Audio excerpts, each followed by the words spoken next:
Oh, the mic's not on. Ready to go, not on.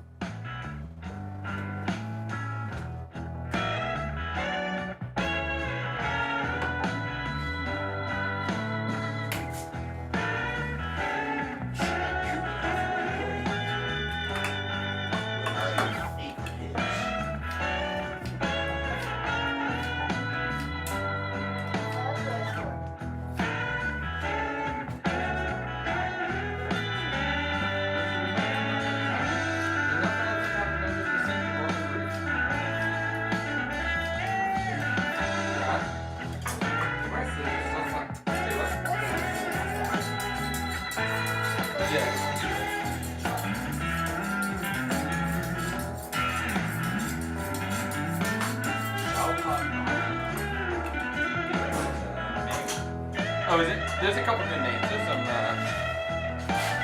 in there.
We got a heart from TikTok. That's a penny in my pocket.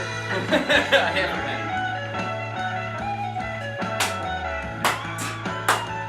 Is that how it works? I think a heart is a penny. A bit from Twitch is a penny. But Twitch takes 50% of it. And TikTok probably takes 30% of it. Does it cost me to do it? No, we have to buy the currency. But I think like, if you put $1 and you get 100. It's chat time from Gabagoo. Yo, chat, what's up? What's up, Black Mango Herp Derp, LOL? Ready? One. You're okay, the tree. Welcome to CKSK, the Chad Kubanoff Studio Kitchen. I'm Chad Kubanoff. This is my studio kitchen. Today we have a very special guest, Mr. Carrie Was. What up, chat? Yes. So Carrie is a good friend from the VPW, from the Vietnamese Pro Wrestling.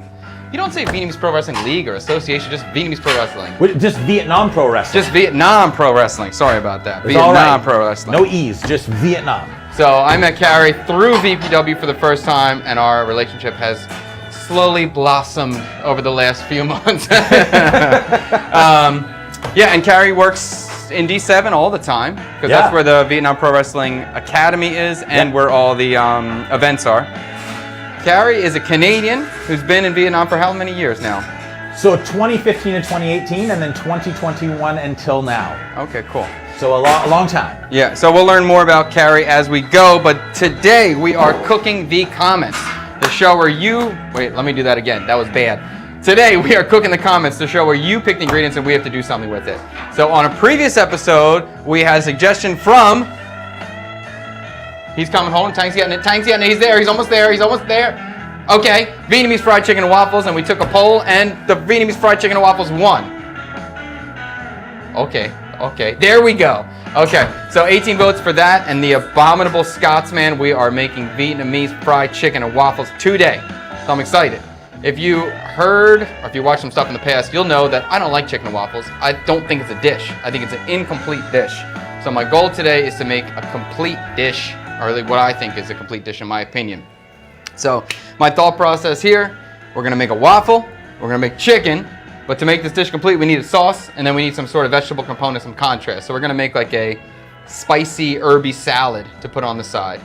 And then when I got this challenge or this idea, I think there was so many different ways to go about it. How about Carrie? Yeah. You don't know what we're about to do. No, I have no idea. Yes, yeah, Carrie has no idea. If you were presented with a Vietnamese chicken and waffles, how would you interpret that? What would you think that would be? Okay, well, let me be honest. So in Canada, like I think now chicken and waffles is becoming more popular because social media, the United States, I think, has popularized that dish. And it's made its way into what I would say is like maybe more hipstery fine dining diners, or you know what I mean? Yeah. So in terms of what makes a good chicken and waffles, I have no clue. Have you ever had chicken and waffles? Nope. Yeah.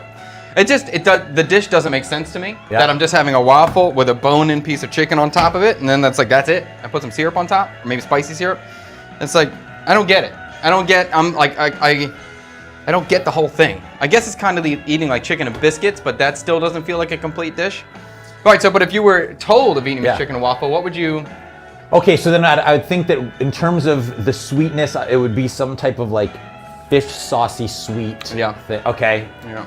I would assume the panko or the exterior would have more Vietnamese influence ingredients. Maybe You mean in for the batter. breading of the chicken? Yes. Okay.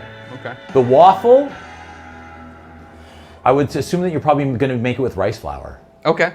Not a bad thought. Right? Not a bad thought. Could be that way. I think there were so many different ways to interpret this. And my first instincts were like, of course I want to marinate the chicken somehow. And before I've done things where I marinated chicken in pho broth, and that was really good. So I could have gone that direction, but I didn't, because we made Banh Xeo last week. I was like, Banh Xeo chicken and waffles, that kind of just makes sense. Let's just go down that direction. So that's the way we're going to do this. We're going to do a Banh Xeo chicken and waffles, or chicken and waffles, but Banh Xeo. And I think this is a pretty natural fit. I think you'll understand as I start moving forward. Moch, something is missing. Oh, there we go. Okay, yeah. Something's missing with the dish. I totally agree with that. So, as we go through the show, I'm going to start prepping this out, make this dish completely. But we're going to need your help picking the next dish for the next episode of this show. So during the stream, if you have any ideas for new dishes or new ingredient lists, put them in the chat and we'll vote on them. At the end, we'll do a live vote so you can decide what we're going to make next. And like I would recommend trying to pick somewhere between 2 to 5 bullet points. It could be an ingredient, could be a cuisine, could be an emotion, it could be anything. It could be a dish idea like what we're doing today. But anything you want to do, put in the comments. And if you see something that you like, either give it a like or try to repeat that same comment so we see the thing multiple times, and we'll put it on the poll at the end of the video. All right, so I'm going to start with a few things that I want to get this chicken breaded as quick as possible. Okay. All right, so first thing I'm going to do is bread the chicken. I marinated this chicken last night. I brined it. And with the Banh Xeo vibe, I was trying to figure out like what would be appropriate in here. And it wasn't that obvious to me about adding too much flavor. I didn't want to, because Banh Xeo doesn't have that many, I don't know, different components in it. So we went with a really simple brine, but instead of using salt, I used fish sauce. So this is about 3% fish sauce, so I have like 1,000 grams of water, and is that right? 1,000 grams of water, 30 grams of fish sauce, would that be right? Yes. So like 1,000 grams of water, 30 grams of fish sauce, and then I have some garlic, shallot, and lemongrass in here. And this has been sitting overnight. So that's kind of the whole deal here. I'm going to remove this from the water. And this, I have chicken breasts and chicken thighs. I wanted to do both. I'm just going to remove the bone from the thigh in a second. But first I'm going to make my dredge mix. All right, so we're going to make our flour mix to fry this out. I'm going to do it with fairly standard, I guess, at this time for the coating. I'm going to use some wheat flour.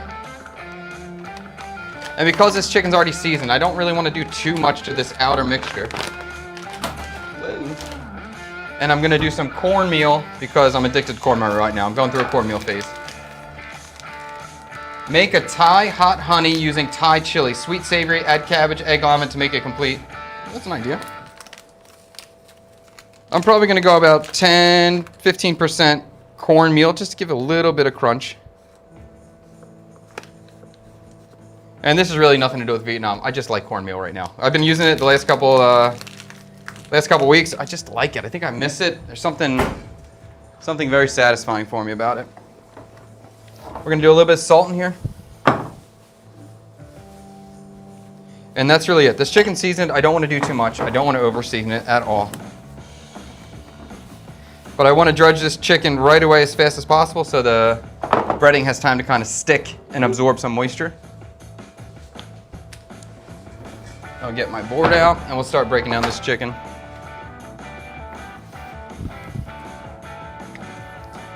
Carrie, what made you move to Vietnam? What made me move? Oh, the first time? Yeah. So I'm a drama teacher by trade pre-wrestling, and so I guess it was just to try something different. I was living in Toronto at the time, and I wanted to try something new. And for those of you who are international teachers, you know what I'm talking about right now. You go to these things that are like international teaching job fairs. They exist all over the world. And there's some big companies that host these. And I went to one at Queen's University. Shout out Queen's. I didn't go to Queen's, but I went to their job fair there. And when you go there, like, they have representatives from all the major international schools. And so I went there with an open mind. I had no agenda.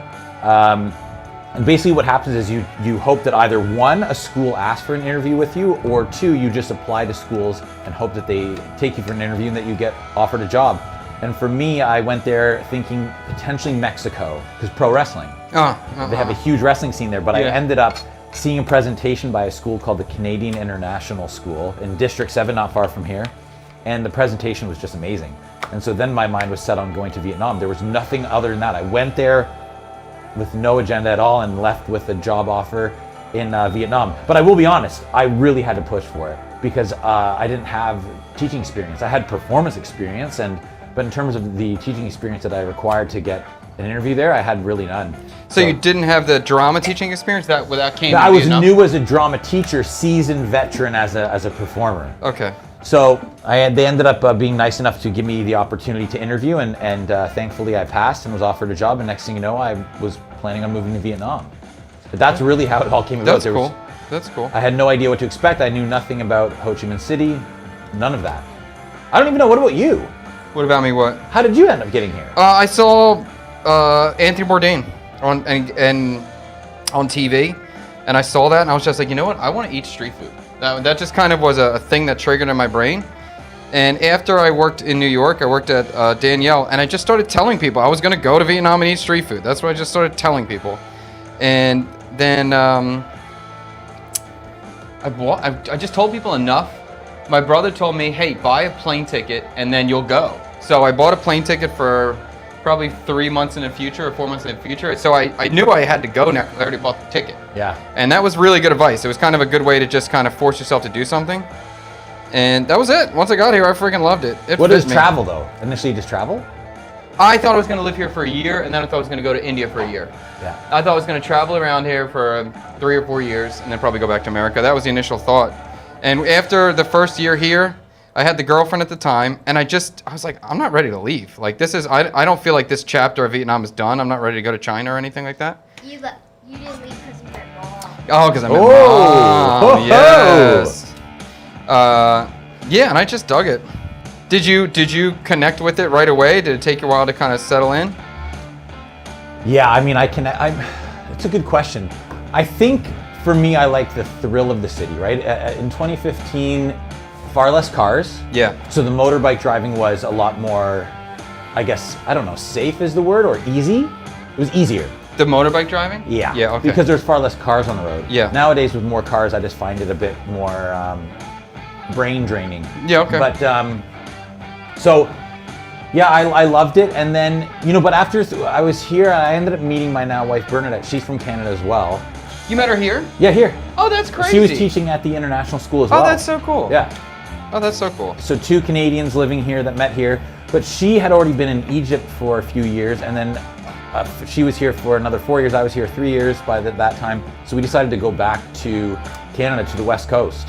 Because she had wanted to give that a shot. But then, things changed. Yeah. Something called the pandemic occurred, and then we started to think about teaching internationally again. And we were floating Malaysia. I really like Penang, and but then she kind of said, hey, "What about going back to Ho Chi Minh City?" And so we did that, and that's where we are now. We ended up coming back, and I think the second time I connected even more. I think I had a different mindset. I think the first time I was here, I came here kind of just wanting to have an adventure and to, hang out, socialize, enjoy, almost be like a perma backpacker, if that makes sense. Yeah. But then the second time I knew, okay, I want to do something that adds, like that can help. I don't know, like grow this meal culture that we're kind of both a part of in some weird way. Yeah, I fully understand. I think there is definitely there's a certain kind of foreigner here, especially people that stay here for a long time. You live here long enough, you develop a love for this place, and you don't want to just try to help it grow and help the people around you because the people are cool. And you see that, I see it more and more with a lot of people who've been here long term and people that are actually building stuff. They're building for a reason because they care about the place. Yeah. So the chicken's clean, the chicken thigh, the bones are removed. I'm just gonna cut these in just kind of strips. We're basically making a chicken finger. I'm gonna butterfly this out a little bit and then give me whatever feels like a chicken finger. Nothing, it's not a big deal. It all works. This is gonna go right into my dredge mixture. And then the chicken thighs, I have the chicken thighs with the skin on. I'm gonna leave that with the skin, and again, I'll just cut these in sort of nugget type vibes. Can I ask you a question? Go for it. You mentioned earlier that you felt chicken and waffles was an incomplete dish. Yes. Okay, so then I have a couple questions. Go for it. Okay, one, Yeah. layman terms, what is an incomplete dish? Yes. Two, Yes. can you give me other examples of dishes that you would deem incomplete? That's a good question. I have to think about that second part to it. The first question, complete dish, that it needs balance. That when I have a chicken and waffle, all I have is a fried chicken and a waffle are similar texture to me. They're both basically bread. I have bread that's a solid bread that's crispy and crunchy, and then I have a coating of bread around a chicken that's crispy and crunchy. They're both the same color. So texturally, it's basically the same thing. And then flavor-wise, I have, chicken's protein, but there's no real contrast. There's no real sour, no real spicy. I have some sweetness. Maybe some people do a spicy syrup, so at least there's something. But I still want acidity and I still want freshness in some way. In terms of another dish that is incomplete, let me think about that one. It's probably, honestly, it's going to be a lot of Western things. Now, I mean, a lot of times when I'm eating Western food now, it feels like, we just need, can we get some pickles? Like, can we just, I feel like, can we get a pickle around or a hot sauce? At least it's easier now to get hot sauce with most stuff. Like, even if I get a pizza, I have chili flakes or I have hot sauce around. But most of our Western food is just kind of starch and kind of heavy and not really something to balance, not something to contrast off. Right. I'm just gonna mix this up while my hand's already chickened up. Like, would you consider like a Denny's breakfast incomplete? I was just thinking about that. Right, it's got the potatoes. Yeah, it's very the pancakes. It's very neutral. The toast. Yes. Yeah. Like, if it didn't have hot sauce, if it has hot sauce, all right, it's getting better. I would prefer some sort of pickle on it, but no, I don't consider it incomplete. And I'm just, even though you could call me out 100% and say, hey, this is the same thing, and I would understand. And also, and the chicken and waffle thing, it's because I'm eating bone-in chicken and a waffle, and then you're giving me a fork and a knife. So it's like, am I supposed to eat with this with my hands or a fork and a knife? If it's a fork and a knife, it doesn't make sense to me as a meal. If I'm handing it, okay, I get that. But I always see that dish presented with a fork and a knife, so it seems confusing. Like I was just ranking like every breakfast dish, every Western breakfast dish, basically the same thing, and they're all incomplete. Heavy on heavy on heavy. But they don't. When I'm eating it, they don't feel incomplete. I think I'm not eating a breakfast without hot sauce, so at least it makes more sense in that way. Well, okay, but I have a feeling, I don't know, maybe this is someone's already said it in the chat. Yeah. If you put hot sauce on chicken waffles, it's complete? Oh, God. Because someone's going to say... Carrie, you are good. I'm saying, someone's going to say, listen, I put Tabasco, or I put the Louisiana hot sauce on my chicken waffles, so why are you saying it's incomplete? That's a good... Carrie, you're the perfect person for this meal right here. I'm not trying to call you out. I'm just saying. I'm happy what you're doing. I think it's closer to a complete dish if you put the chili sauce on it or hot sauce on it. Part of me, it's the bone-in chicken too. That is part of it. But yeah, they can argue. I just don't like the dish. I think it's an incomplete dish, and maybe I don't have a good way to clarify or explain it. But I appreciate you picking at it and pointing at it, because it is true. It's like my shield of incomplete dishes got a lot of holes to be poked through for sure. There we go. I put chinsu on my chicken and waffle. That's funny. Is that from Chef Rang? No, that's right. He's so funny, dude. I haven't seen Brang in a while. I can't even miss him. I gotta call him. Where is your restaurant located? We have no restaurant right now, although we did. There is a location for the banh mi shop we went to yesterday. We almost signed the contract. We're probably going to sign it today if we agree on the price, so that could be coming very soon. And Sammy, I didn't see your comment, I just saw it. Yo, what's up, Sammy? Good to see you, man. Okay, here we go. I don't know, Chad. Chicken and waffles is a staple of one of my favorite spots in New Jersey. I order it every time. Crispy fried chicken on a waffle with hot honey drizzled over both. Absolute perfection. There we go. Okay. There we go. All right. Okay, here's a question for the chat. As a Canadian, I'm not sure because I've seen both. Do you say, is chicken and waffles a breakfast food or a late night post-bar food? Oh, that's Canadian culture? It's all late night? I don't know, because okay, here's an example. This might expose me as being a loser, but I don't care. The song Waffle House by Jonas Brothers. Love the song, written by John Bellion, great songwriter. Anyways, they said that song is because after shows, they would go to the Waffle House and like eat together. And I've also seen a lot of people going there late night. Like Waffle they go to the Waffle House. Yeah, but Waffle House isn't chicken and waffles. It's not? No. What is it? Waffle House is like, what did you say, a Denny's?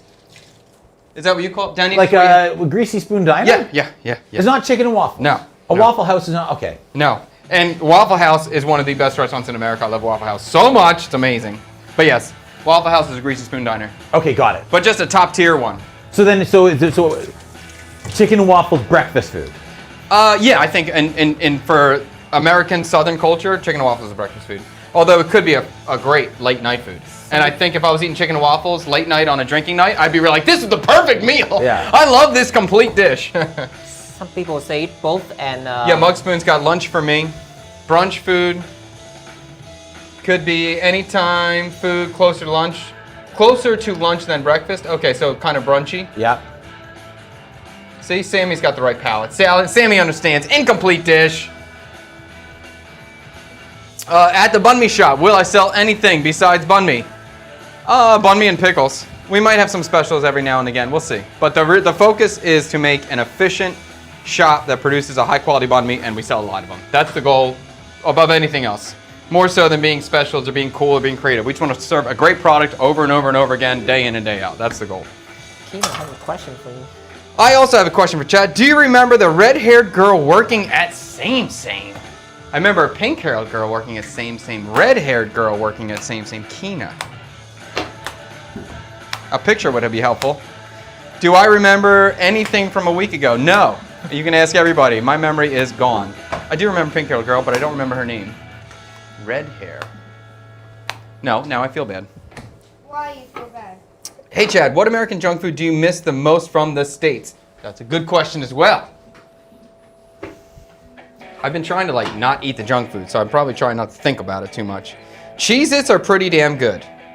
I do get them every once in a while. Usually when people come over, they bring a box of Cheez-Its, but I will eat the box. That's a problem. Anything else? Is there anything you miss from America, snack-wise? But we get goldfish here.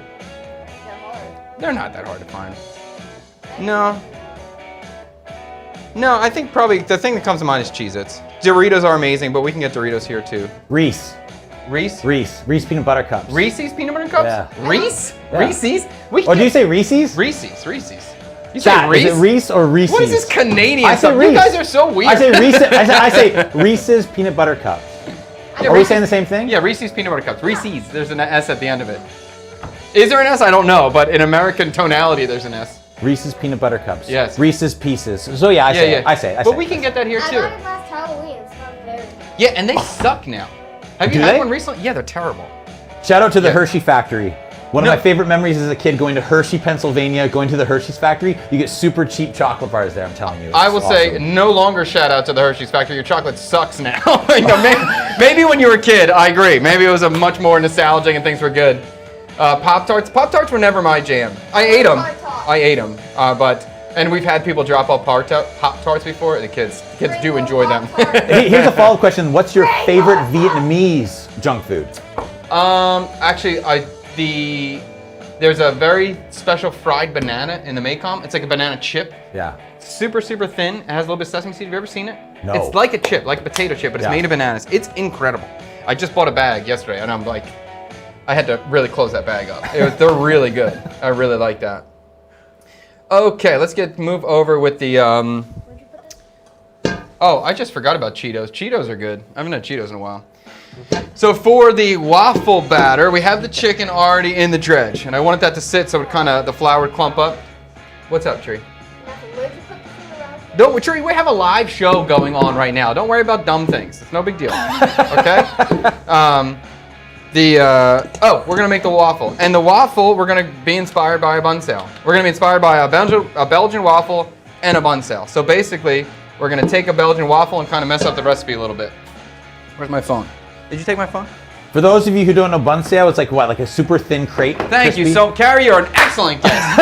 Banh Xeo means sizzling crepe. So, Vietnamese style crepe or Vietnamese pancake, the big yellow thing that you wrap. We made it on stream last Friday. If you don't know what it is or haven't seen it, you can watch that stream. And then the edited version of that stream will be out soon. But Banh Xeo is a Vietnamese crepe. So, we're going to take a Belgian waffle recipe and tweak it. And that's going to start. Maybe I'll just start doing it and I'll tell you how I'm thinking about it as I go. So we're going to take, instead of using all wheat flour, we're going to use about 20% rice flour, something like that. So I got a recipe from, what is this called? The Salty Marshmallow. We're going to use a recipe from the Salty Marshmallow. I just want to call them out and tell you we're tweaking that recipe. And we're going to start with 2 1/4 cups of all-purpose flour. So we're going to do around 2 cups of all-purpose flour and 1/4 cup of rice, although a little bit more rice than that. So we'll do 1 cup of flour. My books are floating. Okay, Trey. So I have like the 2nd cup of flour. I'm now filling it up all the way. I'm going to use the rice flour for that, and then I'll do a 1/4 cup on top. And this is just going to give us a little bit more chewiness to the waffle and a little bit more crunch with the rice flour in there. All right, so that's 2 cups, and we'll do another 1/4 cup. And then we'll wipe my board down. It's gonna be a messy little task. 2 1/4. All right, and then a teaspoon of baking powder, 3 tablespoons of sugar. That all seems fine. If I wanted to be really fancy, I could use sweetened condensed milk instead of the sugar, but I don't think it's worth doing, honestly. I don't think it's gonna be a big deal or really greatly affect anything. 1 tablespoon. Oh, that's a lot of baking powder. Carrie, do you cook a lot? You know what? I love to cook. Yeah. I cooked way more in Canada. Yeah. One of the benefits of living out here, maybe it's a gift or it's a curse. I understand. Is that you could go grocery shopping and you could cook for yourself, or you could eat out or order in, and the price difference is not that much different. No. In Canada, it's night and day, right? I mean, you go, if you order from, our equivalent would be like skip the dishes. We have Uber as well, Uber Eats.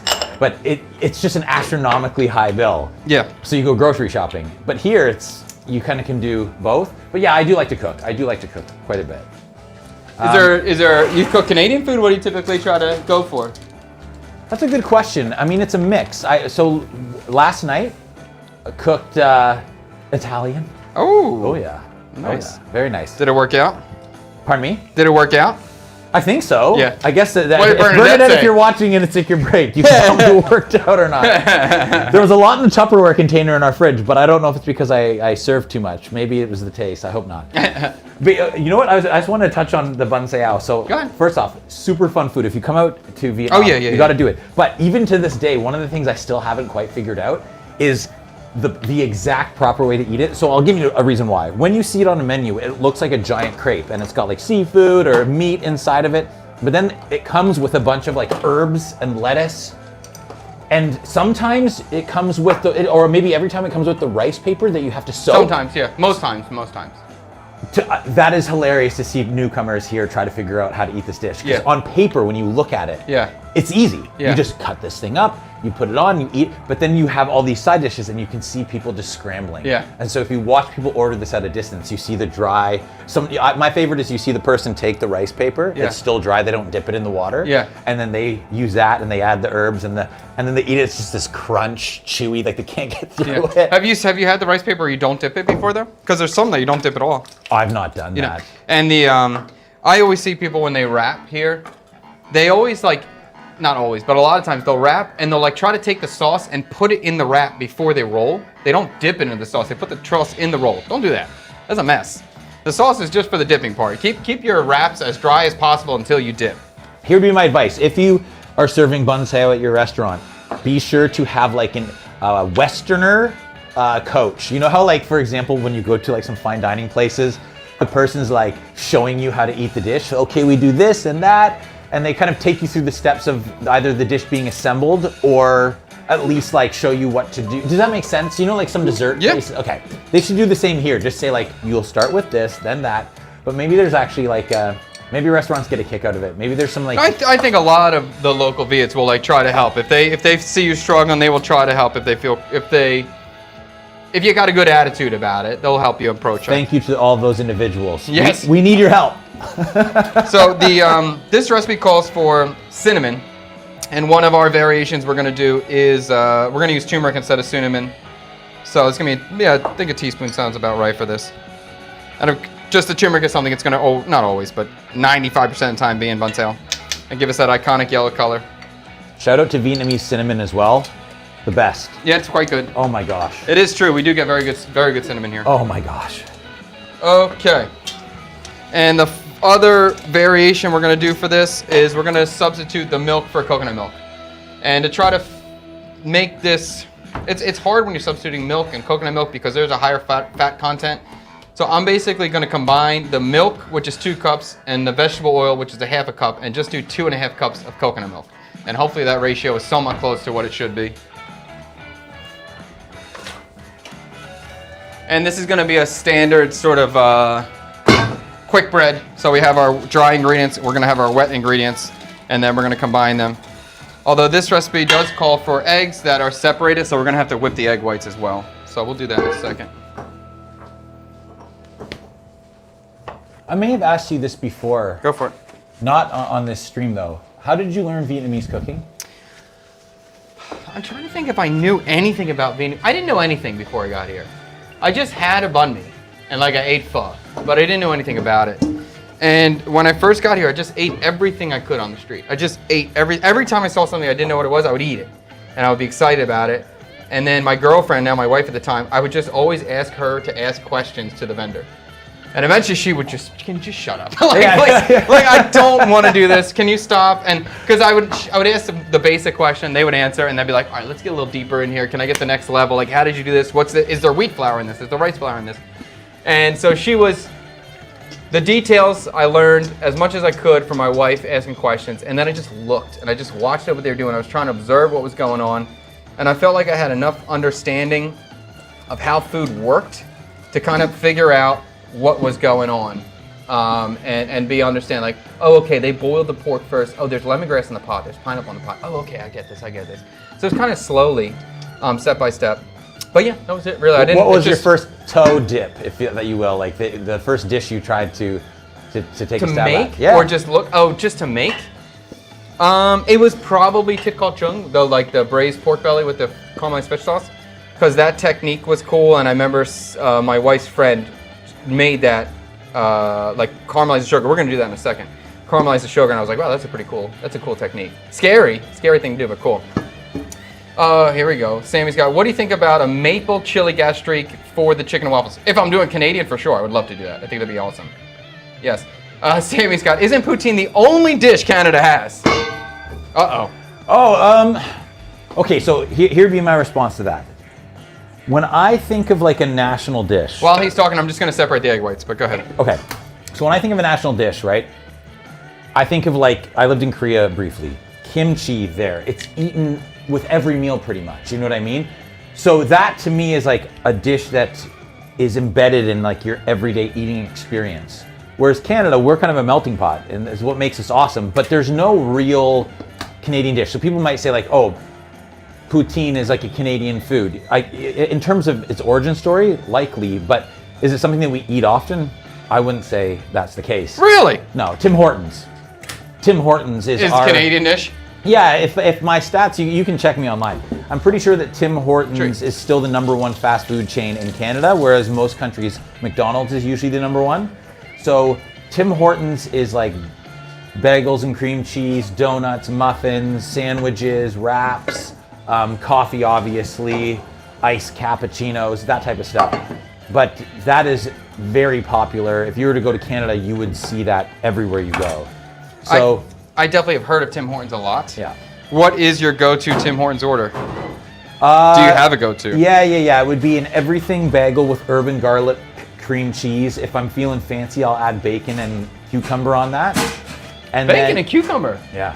Oh, that sounds good. Yeah, because you get the freshness. Oh, that sounds good. I like that. Sounds like a complete dish to me. I like the contrast and the freshness in there. That sounds great. With a little Tabasco sauce. Yo, I'm gonna make that. I'm making bagels right now, actually. Yeah. I've been making bagels for the house all the time, so I have some bagels going. I'm gonna do bacon. I gotta make bacon though. All right, we gotta get some bacon. Yeah. But that sounds good. So that's very popular. If you go to Canada, you'll see it everywhere.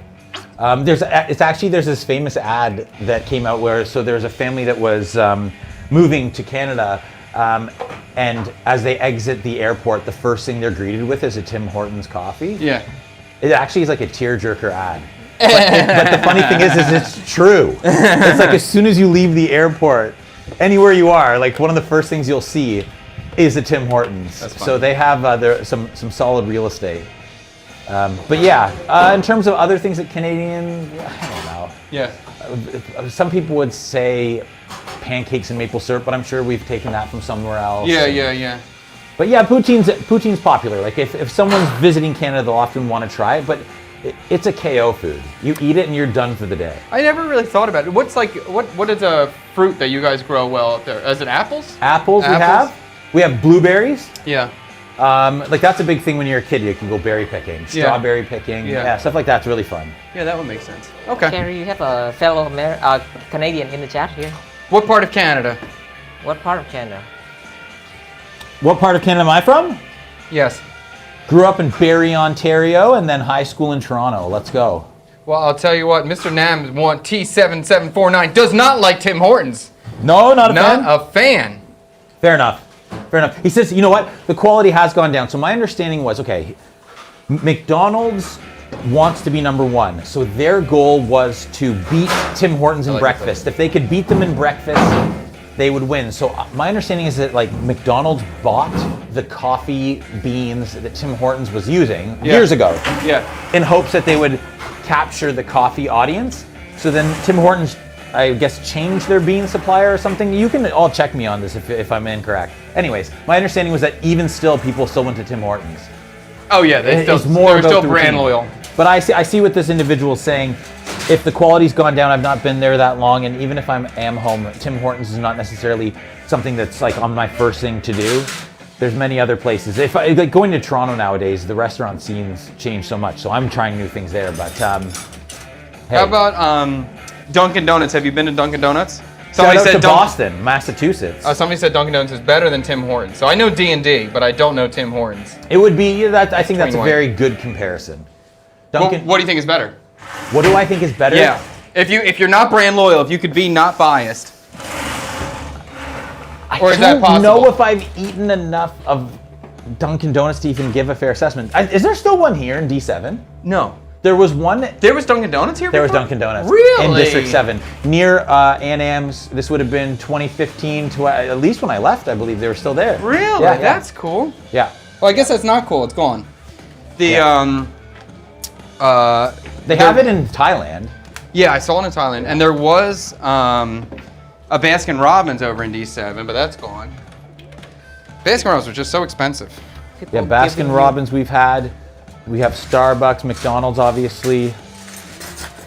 But now there's our own versions of things popping up. You know? Yeah, there's like Cute Donuts, which does like a mochi donut. Have you tried Crispy?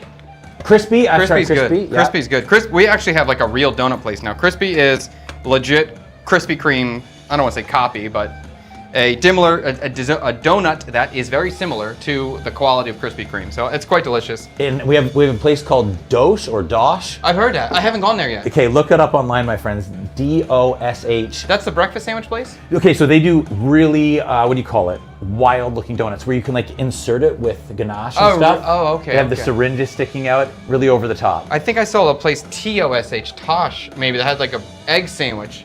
And it's like the bread is cut down the middle and it's open face and the eggs are stuffed in there? Yes. That's not what you're talking about? No. Okay.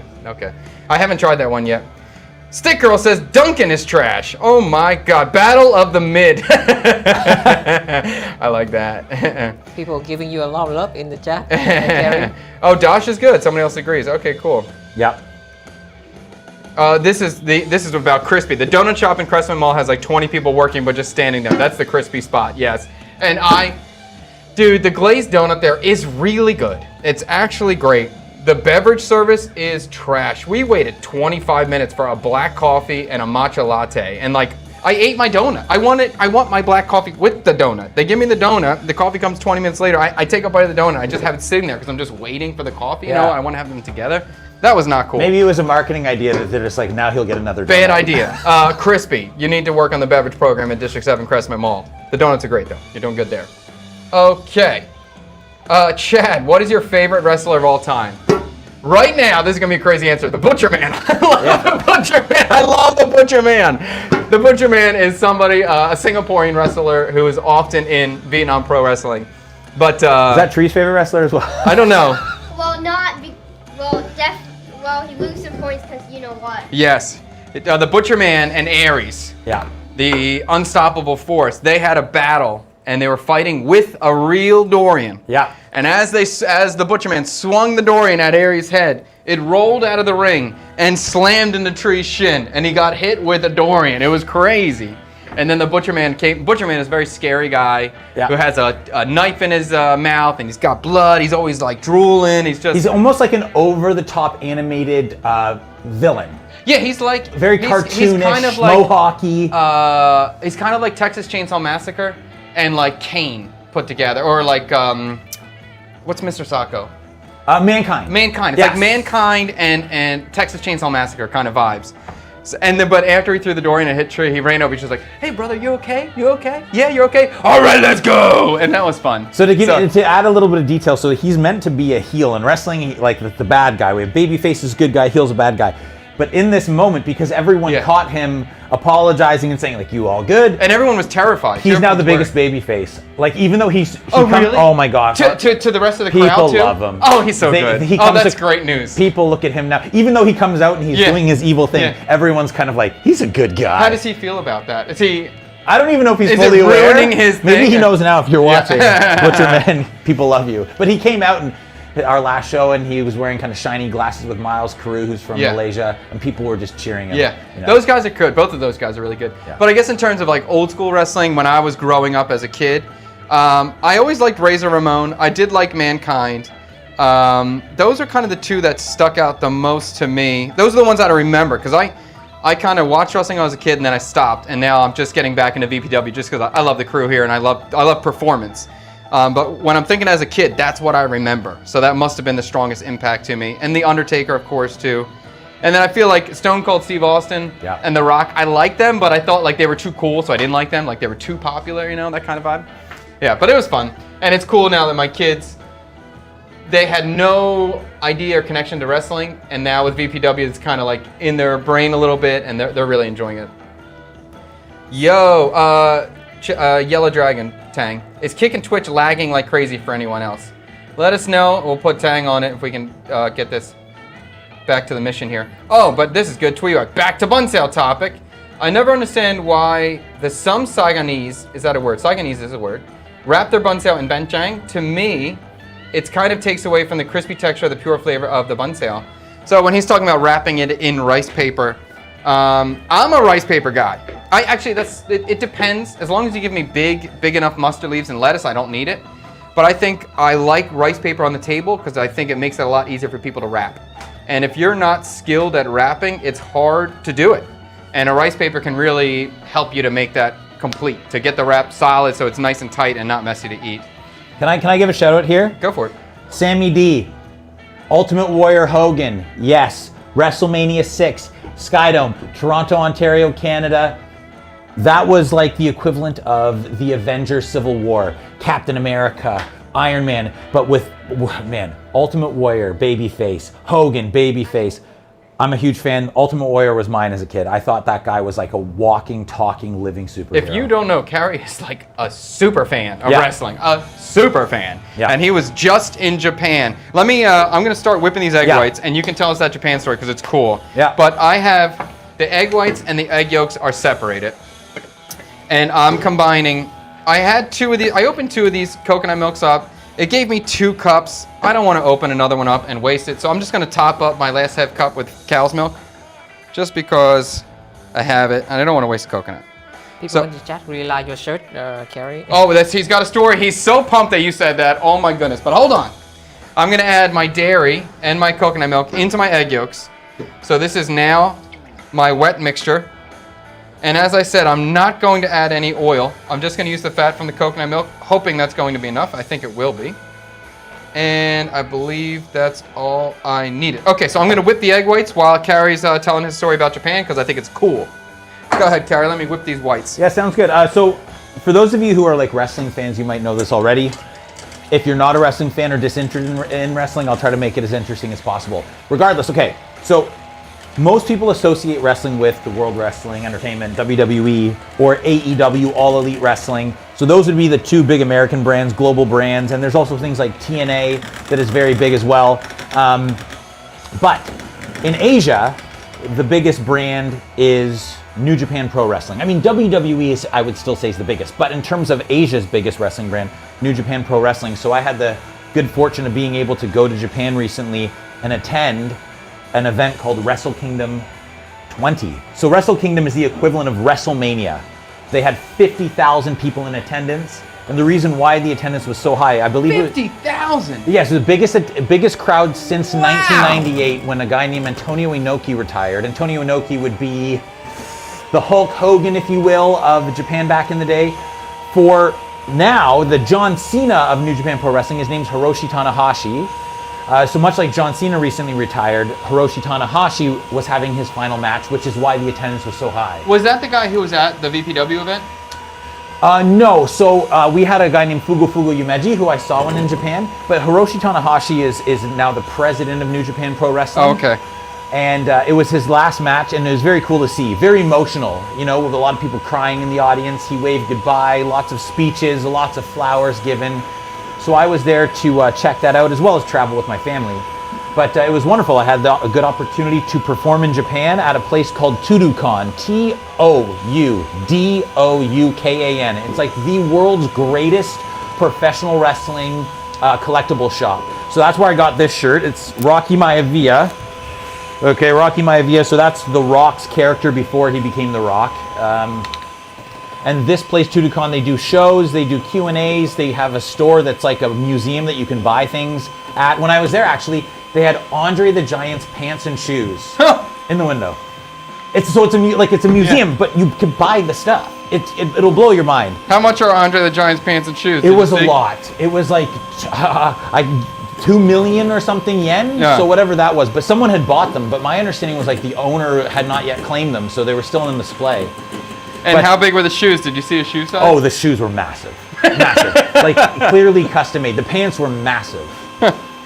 So it was great. They did a little show up there. 45 people were at the show, and it was just a kind of like a fun little wrestling week, because Wrestle Kingdom, much like WrestleMania, there's other wrestling events that are going on around the city that coincide with it. So it was great.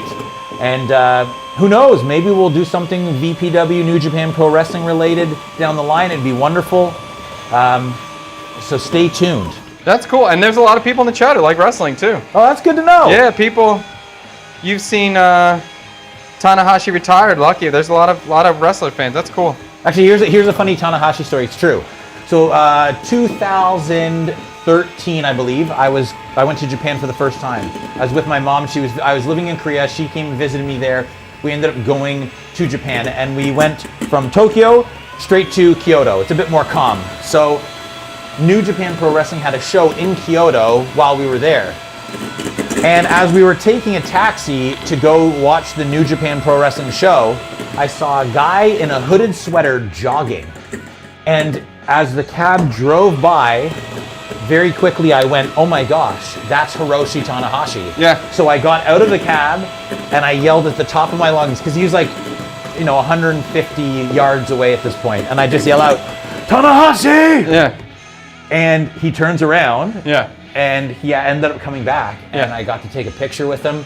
And I met him in like an alleyway, if you will, in the streets of Kyoto. He was warming up for his match. That's cool. Wild, That's right? super cool. So we got the egg whites whipped. We're at like a stiff peak right now.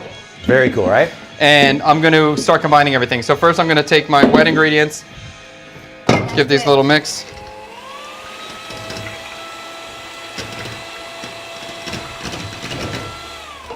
Okay, and we can incorporate our dry. So I'm just going to dump all the dry ingredients right into this. Tang, I just lost my chat stream over here. Okay, wait. I got Carrie's Zalo? Or is that your messaging between there? Okay. Give us a second. Technical difficulty. We're back. Everything's fine. This guy says, wrestling is a bunch of grown-ass men trying to reenact a soap opera, but everyone's in underwear and no one remembers the choreography. Where's that? Oh, here we go. Here. Oh, yeah. Can you pull it up? I pulled it up already. There you go. Oh. Well, you got most of it right. I would say the choreography part, a lot of it's called in the ring, and some of it's choreographed in advance. But it depends who you're, in terms of like remembering the move sets, it depends what product you're watching. Sometimes guys get lost. But in terms of people being in their underwear, that is true. It being a soap opera, that is true. And that they're grown men and women. Wait, so is that just accurate?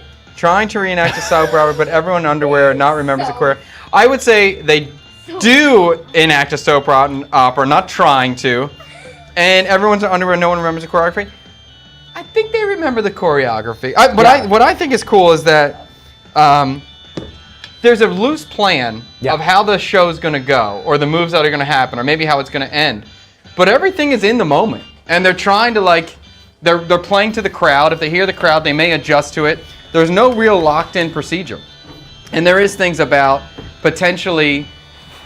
Sometimes wrestlers go over time. Like there's all this behind-the-scenes stuff. Can I talk about some of the behind-the-scenes stuff? Yes. Okay. So I thought that was super interesting. There's a time limit for the show, and people kind of have a show, and it's like, hey, there's two guys going. You guys have 15 minutes for your match or 10 minutes for your match, but sometimes the wrestlers might get caught up, and they're doing more. They want to do more of the show, and maybe they're just in the moment, and they go over time, and then it's like kind of messes with the other wrestlers. So it's more than just, hey, we have this all planned out. Just do the procedure, and then we're out. It really is going back and forth and feeling the flow and feeling the crowd and feeling the energy. So I like all that part. And the other thing that I is valid, or you kind of think about, these are real people doing real things, and it's dangerous. It truly is dangerous, and they definitely get hurt. And like when we watch a Marvel movie, we know they're all just story characters. And they are grown men in underpants. Correct, yes. Acting like a soap opera. Yes. And they're acting like a soap opera, and they have as many takes as they need to do to get the scene right. Yeah. Where this is in the moment and you're watching it happen. So I appreciate the live aspect to it. Yeah, and the other thing I want to add is like wrestling is inherently very unique, and some might say bizarre, but that's actually what I find to be the most exciting thing in terms of the context of Vietnam. It came here in terms of the mainstream much later than other places, like in early 2000s, and so this is an uphill battle for our guys. Our guys are the first wrestlers in the history of Vietnam.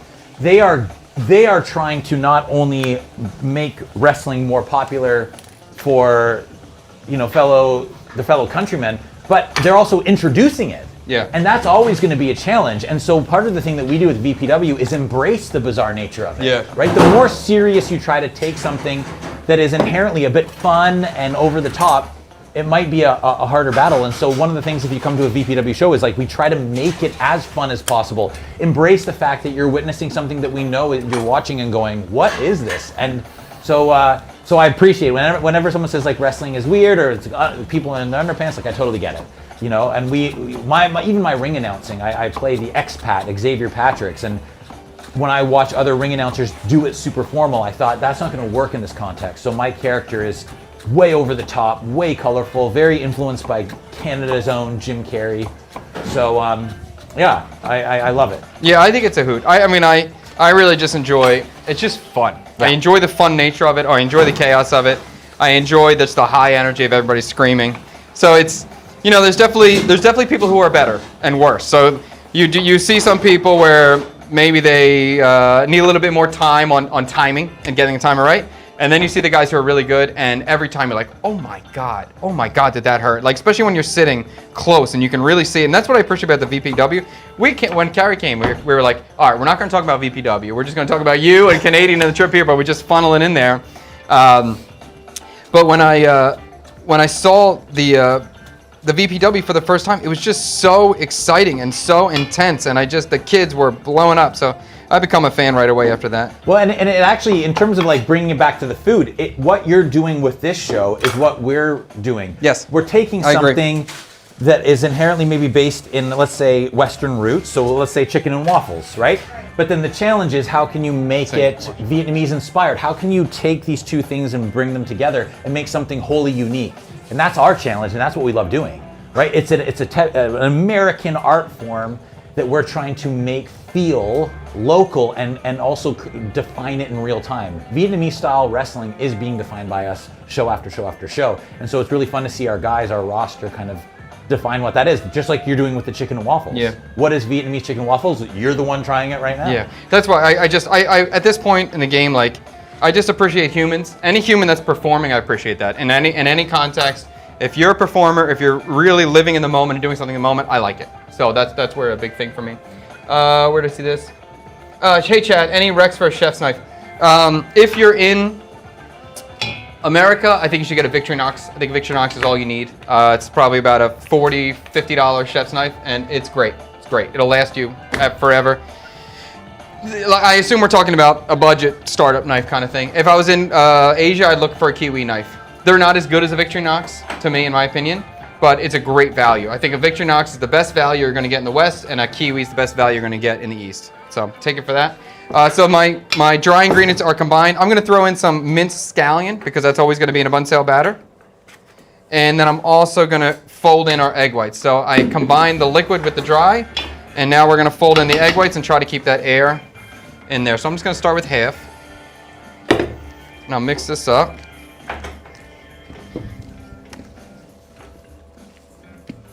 And then I will combine the rest.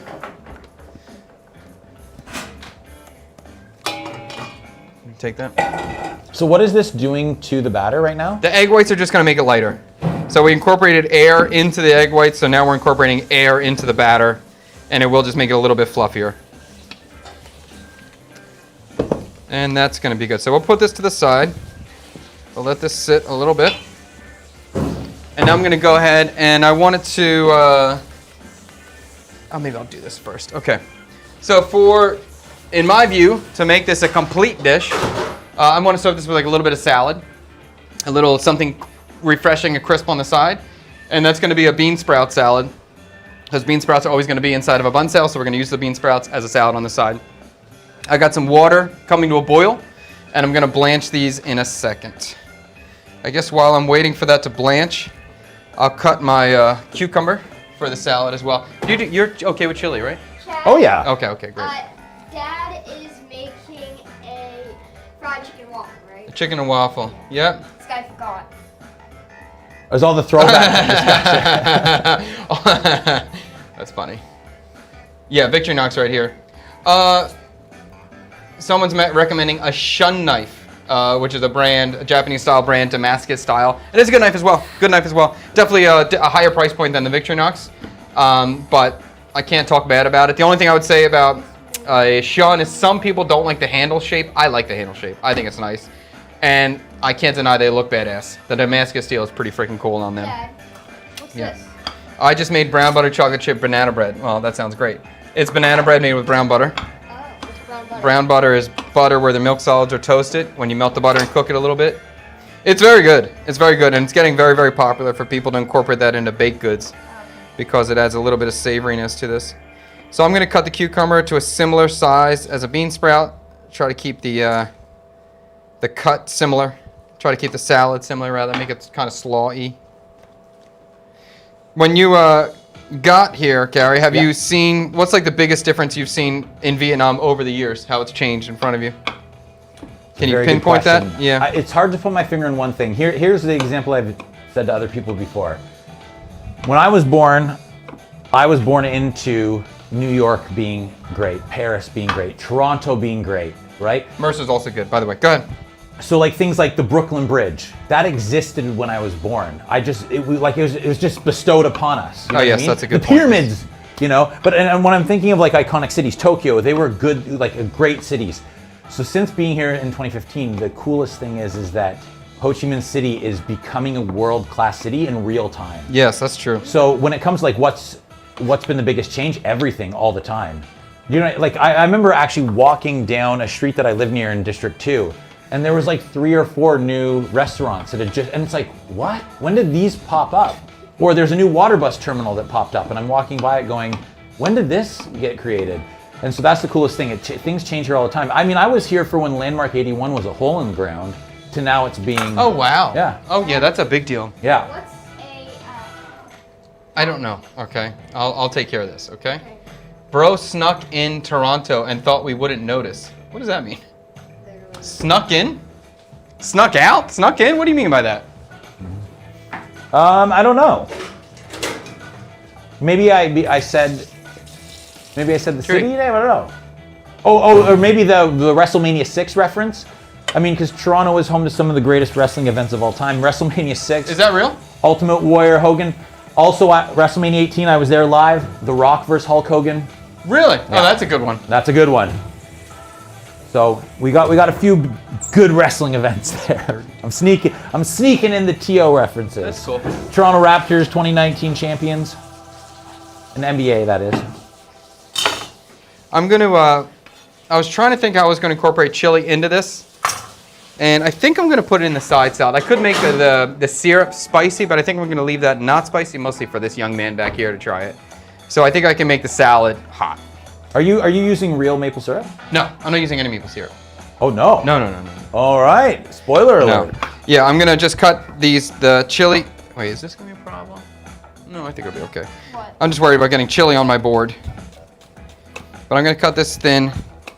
I want to leave these whole pieces of chili inside, so I want to make them thin so when you get a bite, it won't blow you out. Let's start with that. This chili's hot. This is a very spicy chili. I really like this style. This is like a bachi chili.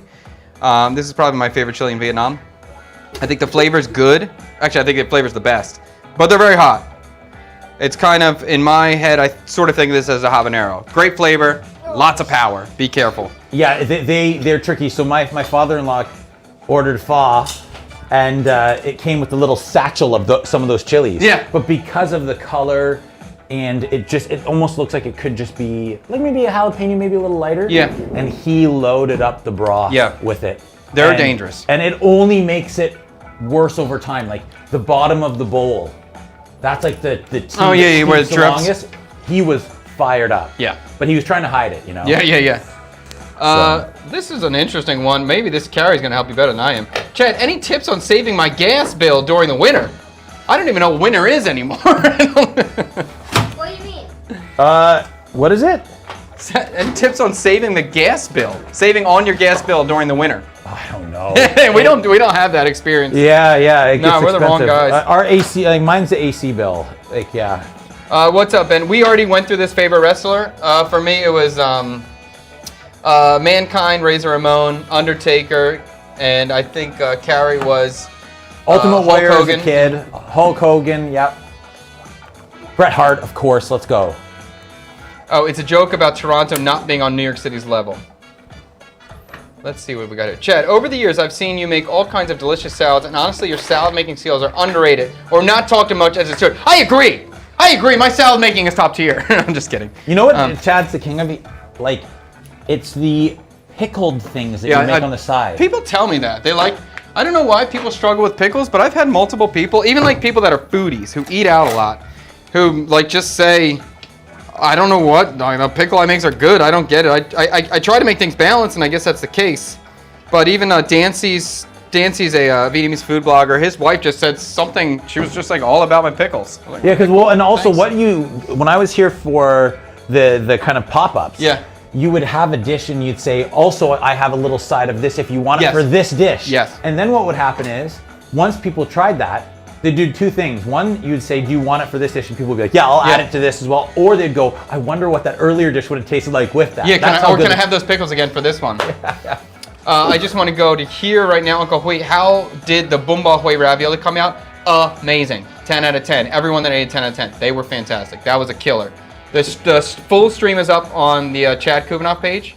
And then the edited version is not ready. It'll be up very soon on the CKSK page. So if you guys, it's ready? Tang told me it's ready to be posted tonight. If you're only following on the page where you're watching right now, the Yes Chef with Chad Kubanoff page, also check out the CKSK Chad Kubanoff Studio Kitchen page where all of these edited streams will be posted. So this stream will be, whatever, 2 hours, 3 hours, and then we'll take this stream and edit it down to like 15 minutes, so it'll be really short and concise if you just want to see the dish. So that Bumba Hui ravioli will be up there. And now we got dough gov. Pancakes or waffle? For me, waffle, for sure. You got an opinion? Pancakes? Tang, you got an opinion? What? Pancake or waffle? Pancake. Pancake? Tree? Pancake or waffle? French toast. Yeah, good answer, fine. I had a pancake one time that was kind of what, like a Filipinoified. Yeah. Okay, it was amazing. Now I know already, let me think. Ube. Yeah, yes. So for those of you who don't know, underrated. It's a sweet potato, ube, or what purple yam? Purple yam. Okay, you might hear that and go like, that's gross. Trust me, if you have pumpkin pie and you're happy with that, then ube's like way better. I don't know, way better, but equally delicious as pumpkin. Pumpkin's amazing but too. Ube you have to do less too to make it delicious. Pumpkin pie, it's basically spiced pie. You have to add a lot of spices too. You don't have to, but you can. And ube can just be ube and pandan, and that's enough. Yeah, ube and pandan alone. Fantastic. So I had these pancakes and it had some ube, kind of I think like a ube cream or something. But I'm telling you, that is where it's at. If you are in a major city and they have like a Filipino fusion restaurant and they have anything ube, go try it. You'll thank me later. I agree. I do. I mean, I think ube is top tier, and definitely ube seems to be getting its moment right now. My water is hot. I'm gonna be blanching these bean sprouts. I'm gonna wait because Tang said, "Don't do it yet. Don't do it yet." So I'm not gonna do it yet until he said, "Do it." So we're gonna count down to 3, 2. I wish you had a wide shot of him and his big setup that he's got going on. There he is. Look at his giant camera thing over there. Ready? Can I do it? We're waiting. We're waiting. We're waiting. You got the cut, and he's almost ready. He's ready. Here we go. I'm gonna blanch this literally like 5 seconds, maybe less. And I have, if I had ice in my freezer, I would use it. I don't have any, so I'm just gonna pull this out and put it in some cold water in this semi-clean bowl that Tree just cleaned. And here we go. Literally that fast. I just want to take the rawness off of it. The rawness, I like the rawness. Like WWE Raw. Monday Night Raw. To bring it back to wrestling. Okay. The bean sprouts are cooling down. I'll pull this off to the side. Just so people understand what we're dealing with over here, Tree's got an amazing collection of Goosebumps books. Now, to me, I don't identify with this era of Goosebumps because this is not the covers I remember. These are like the new covers, but he's got a whole array of Goosebumps. So shout out to R.L. Stine. Shout out to Canada where the TV show was filmed, Goosebumps. Shout out to a Torontonian, Drake's producer, 40, who was on the show for the episode Go Eat Worms. There we go. There's an episode called Go Eat Worms. There's a book called Go Eat Worms. I think, is it called Go Eat Worms, chat? I believe so. But that's a disgusting one. I just got a flash book. Go Eat Worms. I think I read that book. Yeah, I was into Goosebumps for a while. Like worms would appear in sandwiches and yada yada yada. That it one was sounds nasty. familiar. Yeah. Stick Girl, he hasn't earned his iPad time back yet. He's getting it in chunks. My young man over there, he's a roller coaster. He has amazing moments, and then just 10 minutes later, he's just not in I've it. been playing Fortnite and Minecraft lately, so I've been getting some of that. He doesn't have completely unrestricted iPad time. He has to ask every single situation. But you know what? Who needs iPad time when you have R.L. Stine? Correct. Very beautiful. All right, now, You can fling a pizza on your what? Okay, be careful. I was supposed to. Yeah, if you want that iPad back, be careful. Tree really likes Lego Fortnite is his new, I don't know what you call it, Fortnite Odyssey or something? Lego Fortnite Odyssey. That's his new jam. And we will be streaming. I bought my capture, well, I ordered a capture card for the new gaming channel. We're getting there. What is it called? It's going to be called Chad Kubanoff Gaming. How about Chad Plays? No, it's going to be called Chad Kubanoff Gaming. But we do have the Banh Mi Brigade. We have a few members of the Banh Mi Brigades. Are you gonna film from this studio? No, we're going to do it at home. Okay. Yeah. So that'll be a new thing we'll set up. I'm part of the Banh Mi squad. I'm the Lord King. Are you gonna? I'm the Lore King. Lure King? He's the Lore King, correct. The Lore King. I know more Fortnite lore than anyone else in the world. Is the guy having the rock shirt single? No, he is happily married to the wonderful, beautiful Bernadette. Bernadette. Yes. Yes. Pissy. Yes.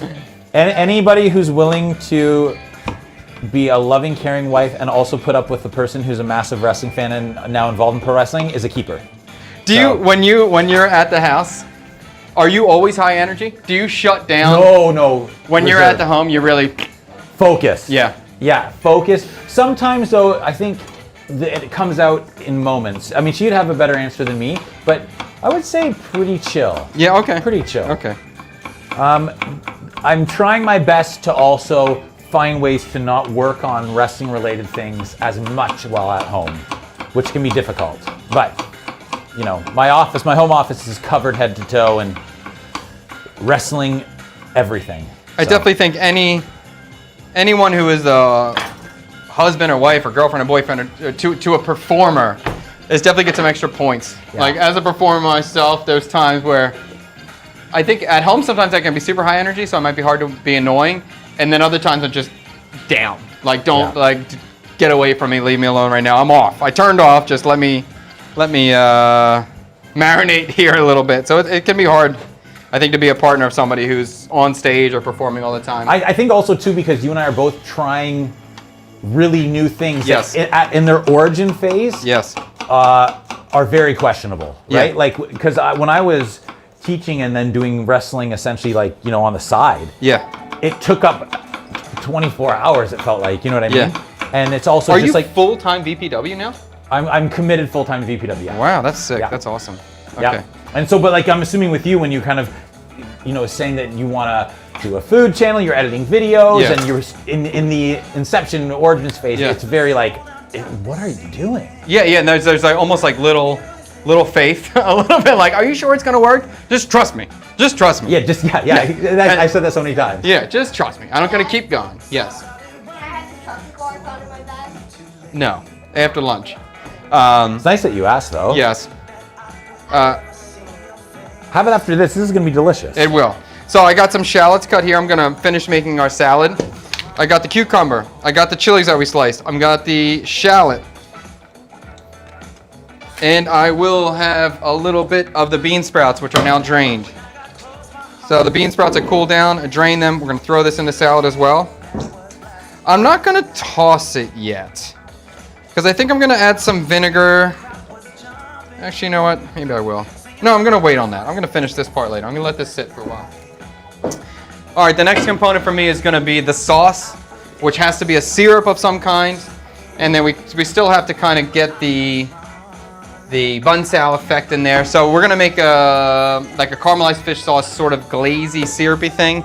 And I'm also kind of thinking of kolquit. If you ever had kolquit or kolquit, right? Kolquit, sorry, kolquit. Kolquit is like a thick, salty, sweet fish dipping, like a fish sauce dip that you would dip boiled vegetables into. So we're gonna kind of use that idea to make this syrupy, glazy thing. I'm gonna start with some garlic. Fish sauce was one of the things that when I moved here, Yes, it will be I shipwrecked. had to wrap my head around it a bit. Yeah. Because it doesn't also help if you actually look online and see how it's made. It doesn't get you over the hump, for me at least. Yeah. The baskets, stacked on baskets and the juice dripping through, that was Yeah. always like, whoa, that's intense. Yeah. Well, are you on board with the fish sauce now? I am not on board depending on the balance. Okay. If it's like just pure fish sauce or someone's like, I don't need to use salt for this, I'm just gonna use fish sauce. Yeah. I'm always like, I can do a bit of salt if we want to. But yeah, it can be powerful. How about now your favorite Vietnamese dish? Oh, that's a good question. Depends on the mood, which is not a good answer. But I would say for me, it's bún chả. Yeah, bún chả is great. Yeah. Love it. Yeah. Love it. I think we can all agree with the bún chả. Yeah, yeah. But we were talking earlier, kind of off stream, about Vietnamese products that are now kind of being made here. So something even like chocolate.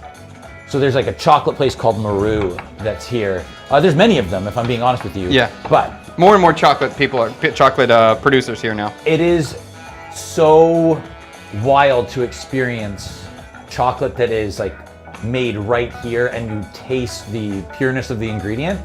And I'm not like a huge chocolate fan, but that to me is also a food that I would say is really elevated. Like I feel spoiled that we get to have that quality of chocolate. Tree, somebody said make a shrimp burger for Tree's birthday. I think that's a great idea. He loves shrimp burgers. You like shrimp burgers? That's his number one. Really? Yeah, shrimp's my favorite meat, my favorite seafood. And we go any fast food, anytime we're at a burger place, he always wants the shrimp burger or the fish sandwich. Have you ever seen the movie Forrest Gump yet, or no? Okay. Didn't we watch Forrest Gump? I'm Forrest Gump. When he goes and fights in Vietnam, and he's carrying the guy, and he's running, the thing blows up in the background, and he plays ping pong. I thought we watched it like a month ago, 2 months ago. I know we did. Remember the boy who had the things on his legs and he was running? The cars chased him and then they broke off? What's that called? Leg braces. No, what's that called? When you ruin the end of the movie? Spoiler alert? Spoiler alert. yeah. That's all right. That's early on in the It's film. a 50-year-old movie. Yeah. You don't remember? Oh, it's good. The guy Like talks- bubblegum shrimp. Shrimp this, shrimp. Okay, you need to. can't If believe you that. come on now. Any Robert Zemeckis movie, you gotta go and check out. Have you seen Back to the Future? I know we watched it. Okay, same director. We watched it. Back to the Future, Forrest Gump. You gotta check these out. He my watched man. it. We definitely watched this. This is so weird. You're not remembering this one. You really don't? I don't know what you're talking Wow. Okay. It's one of those. So that was during the era where movies made you cry multiple times. Yes. Shawshank Redemption would be another. That movie, Forrest Gump, has about like 5 or 6 you can't help but cry moments. Oh yeah. Oh, know, yeah. I won't And how about spoil Tree? them What all. did we watch last night? last night. You remember? It was Robin Hood. Robin of Locksley. Robin Hood. That was so good. Who was Robin Hood? The guy from Waterworld. Kevin Costner. Kevin Costner. Do you know what's weird about that? Yeah. I had YouTube playing in my house. Yeah. In the background, and all of a sudden, for some reason with the algorithm, it went into the horrors, like behind the scene story of how hard it was to make Waterworld. Oh, and yeah. in it talked about Robin Hood, Prince of Thieves, with Kevin Costner. What they reference in Prince of Thieves? There was the same director for Waterworld as that movie. Oh, really? Was it? And they butt heads, Kevin Costner and the director butt heads, but then they made amends to make Waterworld. But like, that's weird that you then watched Robin Hood, Prince of Thieves with Kevin Costner. Which is a fantastic movie. It was great. wild. It's so good. I had So a toy good. from that movie. Because early Morgan Freeman. Yeah, yeah. And he was so good in it. And actually, well, no, never mind. I don't want to get into that. But it was, it's such a good movie. I probably saw it 15 times or something. It was really good. Yeah. Wow. We're having some suggestions. Goikun fried eel and some Viet sausage. I like that idea. What is this for? These are just episodes for the newest episode that we're going to do soon. So on Wednesday, we need to figure out what the dish is going to be. So as the stream goes, we get some suggestions from people. And the Vietnamese Hot Pocket has been coming up in every single poll, but has not won yet. This might be the day it wins. We'll find out. Nano Yaki, we watch Forrest Gump, and anytime we watch these big movies, I just stop every couple minutes and make sure all the kids understand the basic flow. So I think they do get it. We take our time to make sure everyone understands what's going on. I've never heard of Forrest Gump. I know you have, dude. Someone said here, hold on. Someone said tomorrow's Martin Luther King Day. Make something to celebrate the U.S. From the U.S. to celebrate? Well, I'm not streaming tomorrow. Maybe I'll swing in here. I will say this though, to add to that idea. It's 150? What? This year's 150th anniversary of U.S.'s independence. Is it? Am I wrong? 1776? Oh yeah! Is that right? It's a 6. That makes sense. Oh yeah, that's 150 Because years. that's why they're doing all these big things this year. You should 4th of July, or at least leading into that, you got to do some wild. Okay. Oh, I can get into that. And you know what? I'll have Fred come in that day. He would love it so much. He's a very proud American. He'd be pumped about it. We should do like a Chad Kubanoff block party. That's why I like this thing, because I'm just gonna invite people who I like to come in here, so there's no stress about it. All right, to make this sauce, I'm gonna make a typical Nuk Tang, which is Tang, even though I pronounce his name wrong every single time. His name is the name of this sauce. This sauce is called Victory Sauce, and his name is Mr. Victory. So that's pretty cool, right? I think Tang means just fry. Fry? That's not what you told me. You told me it meant victory. I mean, in this scenario. In this context. And it means fry and tossing. I'm gonna keep it as Victory Sauce. I like Victory Sauce. Like 1776 for 150 years. Okay, I got some pork fat, and the only thing that I'm gonna do differently that's going to be a little bit hard is I'm gonna try to caramelize the sugar and the garlic at the same time, which is a little bit difficult. I'm gonna do my best. I got some pork fat going down. I'm gonna get some sugar. 250, Chad. I'm correct. 250. 250. 17. That makes sense. 250. 17. Sorry. 6. Tang is this action? Throwing? Yeah. Just throwing? Just tossing. How come okay. How come your name keeps changing all the time? You tell me one meaning and tell me another meaning. Where did I put my sugar? Hold on. I need to find my sugar. There it is. No, that's salt. That would have been a bad thing. I had a bag of sugar. Where the heck did I put it? Okay, I got it. All right, so I'm gonna do like, probably, let's say, that many sugar. Let's say about 5 tablespoons. Maybe a little more. Around that much. This is a syrup, so we'll call it that much. And I really like this technique. It's a cool technique where we caramelize the sugar in a pan. This gives us that unique characteristic of all these braised Vietnamese items. What do you guys call them sometimes? You call them like caramelized pork. You say caramelized pork or caramelized chicken or fish in a clay pot. It all starts with this technique of burning the sugar, or aka making a caramel in the pan. And I'm going to throw my garlic in with the sugar to try to toast the garlic and caramelize sugar at the same time. The hard part is going to be to get the sugar color correct without burning the garlic. So I'm going to wait a little bit. I'm going to let the sugar melt before I add the garlic, give it a head start. Chicago dogs to celebrate the Bears' loss to the Rams tonight. I wouldn't mind doing a Chicago dog. Oh, and we got smacked with the 250s. I hear you everywhere. 250s, 250s. Quick math is hard on a stream. As requested on Friday, a breakfast Banh Xeo. I like that idea. I forgot about that idea. That was a cool one. Breakfast Banh Xeo is a cool idea. What's going on? Tang's doing some stuff. He looks nervous. I tried finding the Chui Nep Nung place that you recommended in one of your videos, but I couldn't find it. If you are talking about the one that's in District 8, that is green, it is so hard to find. And do you remember that place? Tang was with me when we shot that. Remember the grilled banana Chui Nep Nung in District 8? Remember how hard it took? Oh yeah. That place is hard to find. I believe you couldn't find it. Yeah, it was difficult. I think it's open at 4, I think. Yeah, they didn't open early. We drove around for an hour looking for this thing. So it's hard. There's another spot in District 3 that's super famous, that's always there, it's easy to get to. Do you know which one I'm talking about? In District 1? Yes. District 3. Oh, It's yeah. in District They have the rice on the outside and grill it? Yes. Yeah, Do you I know see the location of the street that we can help people out? So It's on so many food tours, but yeah. it is on every, oh, this is Thai 3 ounce. Shout out to whoever said Chui Nung is recommending this while we're finding this location. You know, that is a dessert that is not publicized enough here. It is so highly underrated. Võ Văn Tần. Vo Van Tan. It's in District 3, right? It's at the border of D3 and D1. Technically D3. And it is, can you put it on screen, right? Can you do a pop-up? All right, Tang's gonna throw that address and the name up so you can see it. That one's easy to find, no problem. And it's good. It's not as good as the one in D8, I'll say that.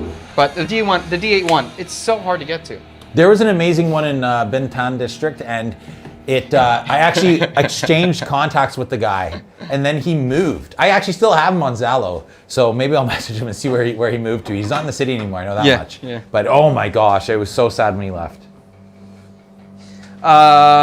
I just saw. Okay, what is dim sum scene like in Saigon? Are there any specialized restaurants, or is it just certain dishes sold at regular vendors? There absolutely is a big dim sum scene in Saigon. Yeah. There's a whole Chinese neighborhood, and there's dim sum throughout that entire neighborhood, and there's dim sum in every single district of the city. Very popular, very big, always a little pricey, always really delicious. And I don't know why the stir-fried vegetables, there's so much money at dim sum spots, but they are. We also got some of the chains like Din Tu Fung. I might be pronouncing that wrong, but that is like, next level. Yeah, and for the chains, I really like Jade Palace.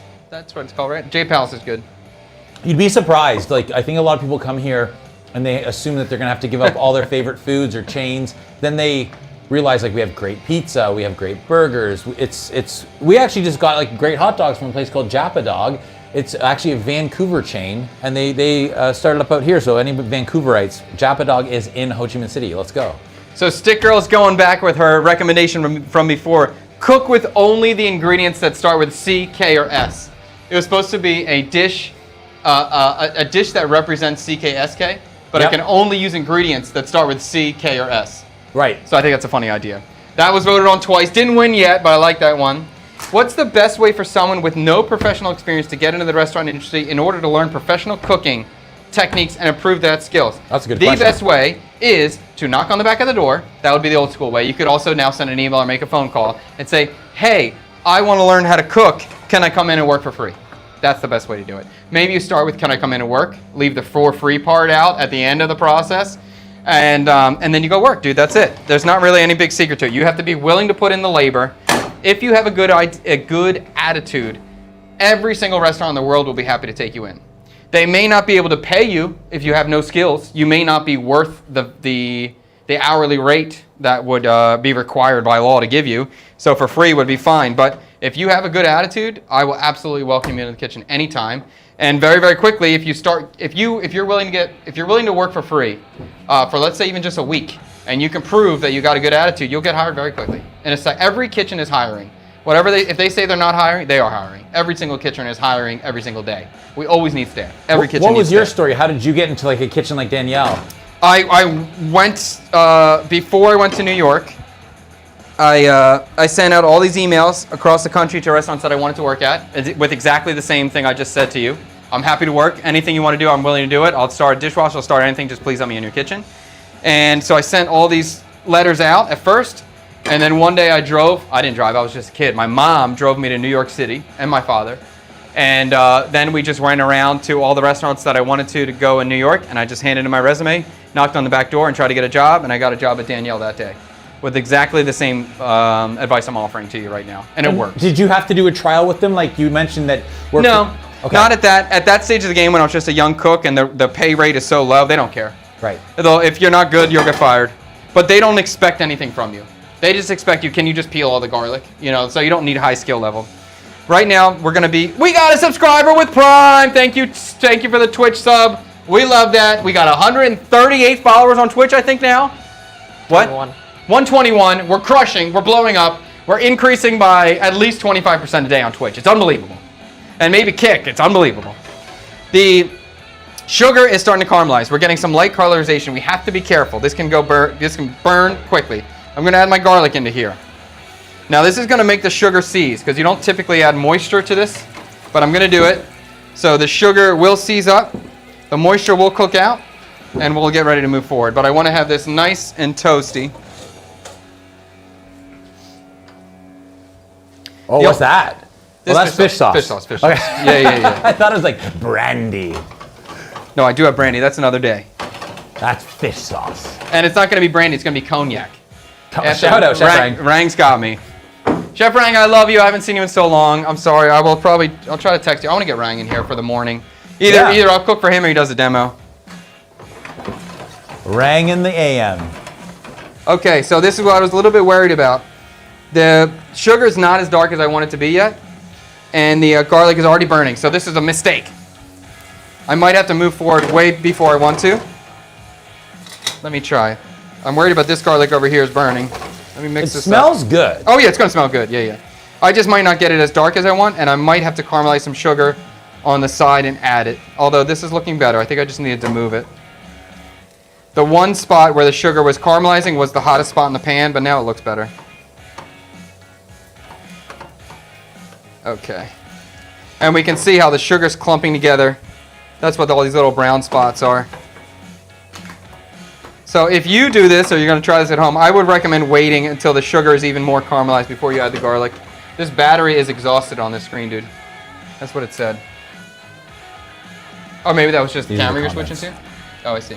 From the stream. Try using smoked coconut oil in sweet and savory dishes. Game changer. That sounds awesome. Smoked coconut oil? The idea of smoked coconut oil is a good freaking idea. I've never had that before. So are you literally taking coconut oil and just putting it in a smoker? Like that's a really cool idea. I like that. And the message was probably a while back. Let me see if I can find it. No, I don't see it. It was in regards to making a dessert yet. We haven't made a dessert for a cooking in the comments stream, and I would love to do it. It just hasn't won. So if you have any dessert ideas, I'm fully into it. I like desserts. I think I'm decent at making them too. So he's an expert. I'd be full into trying that. This is Sammy. Sammy's struggling with the nem chua. How did I get over the pork skin texture for nem chua? I just kept eating it, dude. I don't really know.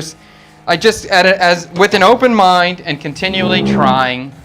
And I found some that had firmer texture, some that had softer texture, and I kind of, as I was discovering the differences and trying to appreciate the differences in texture, I developed a fondness for it, and I do really like it now. Do you get down with the nem chua? Do you know what that is? What's nem chua? The pickled sausage where it's pink. The pink sausage that's pickled, and it's kind of got a lot of skin texture in there. Is that ringing a bell? The Philippines has one that's called Langanisa. Is it All like this that? Philippine conversation is too, because Bernadette, his wife, is Filipino, so Canadian Filipino. Yeah. So he's got a lot of experience in that department. Thank you. But Langanisa, no, I don't think that has pork skin in it. So I've had this Chinese sausage that you hadn't put in a dish. Yeah, lapsang, that's different Yeah. too. Yeah, this one is even more. It's sour and very skin texture. Okay. Very skin texture. I don't know if that's a good selling point. But Oh, here we go. Sammy put this up before too. Sweet potato, pork belly, Thai curry pho. I like it. I like it. I have a question here that I saw. For those of you who are wondering, I'm not looking at my cell phone. I actually have the chat. Yeah, he can see our chat too. In the phone. How cool is that? So let's see here. What was your journey like opening up a kitchen studio in Vietnam? Oh, that's a good question. I would say it wasn't that hard because it's not really a restaurant, so I don't have to do a lot of the restaurant stuff and that sort of paperwork. I guess the hardest part for me was trying to just figure out like what do I need, because I haven't seen, there's no real reference point for me. I don't have anyone I can look towards or watch on YouTube of how they opened up their kitchen studio. So the hard part for me was trying to figure out what sort of hood system can I get away with camera-wise and lighting. The problem, like a kitchen is not a good place to film, and a studio is not a good place to cook. So to try to combine the best and the worst of both worlds is hard, and trying to make the studio as affordable as possible. I'm gonna put in fish sauce right now. I don't want this to burn. So the sugar is caramelized. The garlic is as toasty as I can possibly take it. Any more, it's gonna burn. So I'm gonna add fish sauce right away into this. And this is gonna stop the cooking once we add moisture. I'm gonna do a little bit of fish sauce first, and then we're gonna add some water into this as well. And now this is super fragrant. Maybe, I don't know if Carrie would describe it as fragrant or not, but the aroma is strong. It's garlicky. Yes, there is garlic for sure. The fish sauce is starting coming through. To add to you about the kitchen studio opening and kind of like your journey, as an outsider, one of the things I saw that you've done is that one, trial and error. Yes. And a large curiosity. Yes. Of like, what can I do? It's actually one of the coolest things about being here is that you're a bit liberated when you're trying something new. With us, VPW, with you with your studio kitchen, there's no real rule of how to do something. Very true. So it's a lot of trial and error and not being afraid of failure. And there's no one here to remind, like to say to you like that's wrong or right. So it's kind of a good thing. Except for your wife. Yeah, your wife will tell you. Yeah. But I've seen you do a lot of, now it's fragrant. I can smell it, that's fragrant. Yes. But that's been the cool thing seeing you on your journey is that you're trying different things all the time. Yeah. And I feel like I'm definitely not afraid to try anything. And I think that's one of my biggest strengths here. And it's really now trying to like utilize the space we have. But I think the big thing for me is like I was trying to figure out, like the hood is loud. Anytime you have any sort of machine, it's loud. When you're trying to shoot, when you're trying to record, you don't want any volume at all. You don't want any noise. So it was really hard to try to figure out the balance of everything. And when I was building this out, I knew I just wanted everything to be able to shift because I didn't know what the permanent structure would be. I didn't know what the permanent show would be or what I was doing. So I wanted to make everything flexible so everything could move around. So I think it was a little bit hard to figure out step by step what to do first, what do I need, and it was kind of always just like walking forward in the dark and just taking it as we came. So there was no real challenges in terms of paperwork or structure, government regulations. It was really just about like, I don't know the best way to build this, and we just need to try. And that's what we're doing. So it's been going well. We got VPW in the house, expat in the house. There we go. Shout out. Yeah, make a pizza with goat cheese, fig, and jam, and arugula. I can absolutely do that. I would very much enjoy eating that. A little different than our show structure, but I'm into it. A Vietnamese style mola, is that a molcajete or molajete? Molcajete, I know, that's like a mortar and pestle. Is molajete a dish? I never heard of that. What is the previous one? Which one, the expat in the house? No, the dish. Oh, the pizza with goat cheese, fig, and jam.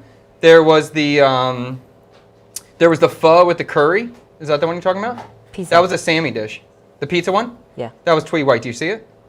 Can you pop Tank's that just up getting your dishes in the poll, so we'll vote on that soon. If you're just checking in, we're getting ready to vote. We're not getting ready. We're going to do it in probably about 20 minutes. But we're going to vote on the next episode's dish. So we're taking your suggestions in the poll. Here's a dish that Chad doesn't need to do because it already exists. And if you come here, I encourage you to try it out. It's a fusion food.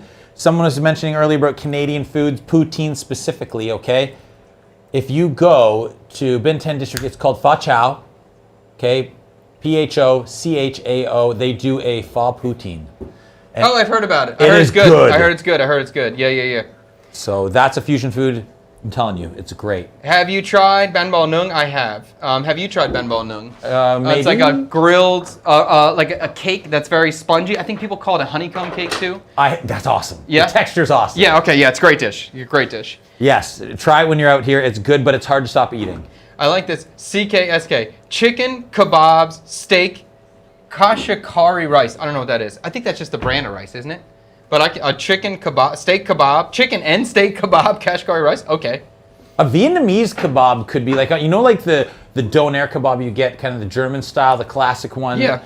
A Vietnamese version of that would be good. I think you actually had like almost a kebab-esque on your Banh Mi series. You had the triangular sandwich. Shout out, make sure you check that out. Yes, Chef Chad Kubanoff, the Banh Mi Bros. Yes. Great series. I like that idea. I miss when it's suggestion with just words and vibes. Well, please put it up there. If you got a suggestion, go for it. Yeah, the sweet coconut was so cool. And I guess, Carrie, if you have any suggestions, you can just verbalize them too. We can put them on. Maybe that'll be a thing. If you're a guest in the house, you automatically get to put a, that's good. Titan gave me a thumbs up. He likes that idea. Okay, so if you have any ideas, well, you'll get on the poll automatically because you're a VIP guest. Okay, let me think about you're that. You're a VIP guest from the VPW. Bang! Yep. Here you go. For Sammy, Stick Girl's going to tell you, Nemchua gets better over time. I get it. There's Lennox is in the house. What's up, Lennox, dude? Lennox was just asking about Japan. We kind of went into that a little bit, Lennox, but I'll let Carrie just say something quick. As he's saying something quick, I'm going to cut these scallions because I'm thinking about making mohan, or like green onion oil, and I'm going to put them in that glaze that we made. But I'm going to let Carrie... So he's, wondering, the audiences compare with VPW superfans. Okay, very different. So in Japan, I would say that the audience is, what do you call it? Almost like a choir. So the way that they cheer there, they're very aligned in when the moments they cheer, the moments they gasp. In fact, when I was at Wrestle Kingdom, again, like 50,000 people, there were moments in the match that if someone had just yelled out, like, "You stink!" Yeah. The whole stadium could have heard. Yeah. It was that quiet.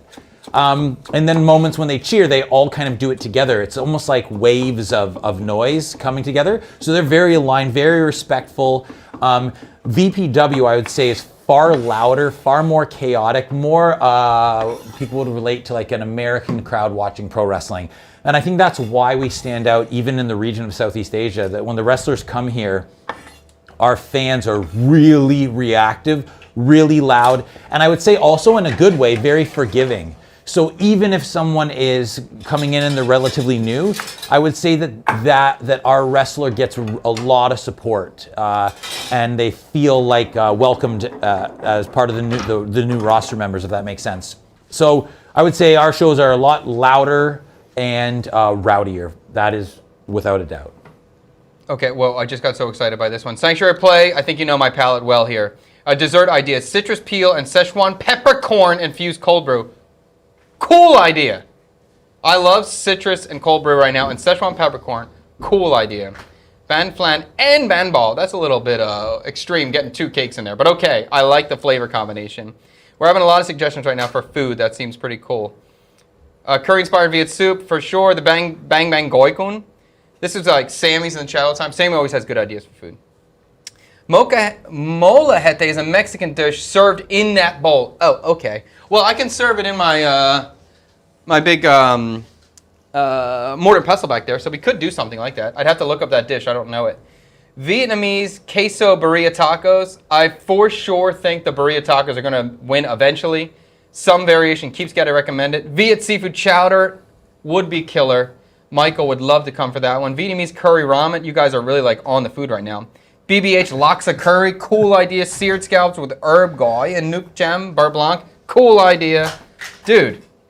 Okay. We got a lot of stuff today. Do something with nem chua. I'm into that.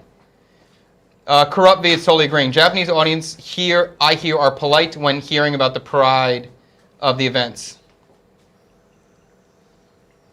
Wow, dude, we got a lot of coconut banh mi bread pudding, awesome. Is there times you miss it here in USA? Honestly, right now, no. I miss, just during Christmas, my mother sent me, actually my brother, just sent a video of the snow. They're having a big snowstorm. It's kind of nice. That was kind of, but we also had incredible weather yesterday, so I didn't miss the snow that much. Right. The weather in Saigon right now is incredible. But a little snowstorm I miss. Other than that, I'm really doing well, enjoying it. If Michael was here today, he would tell you he definitely was going through a homesickness a couple days ago, so he would be a good one to ask.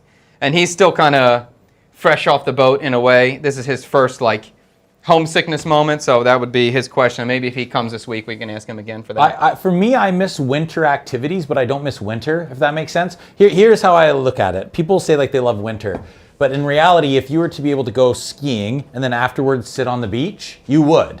Right? Whereas if you were to, let's say, go surfing and then afterwards sit in an ice cold chalet, you would say, no, I'd prefer the temperature to be hot afterwards. So what I'm trying to say is that like, I'm a fan of winter activities. I like skiing, I like skating, I like tobogganing, GT snow racing.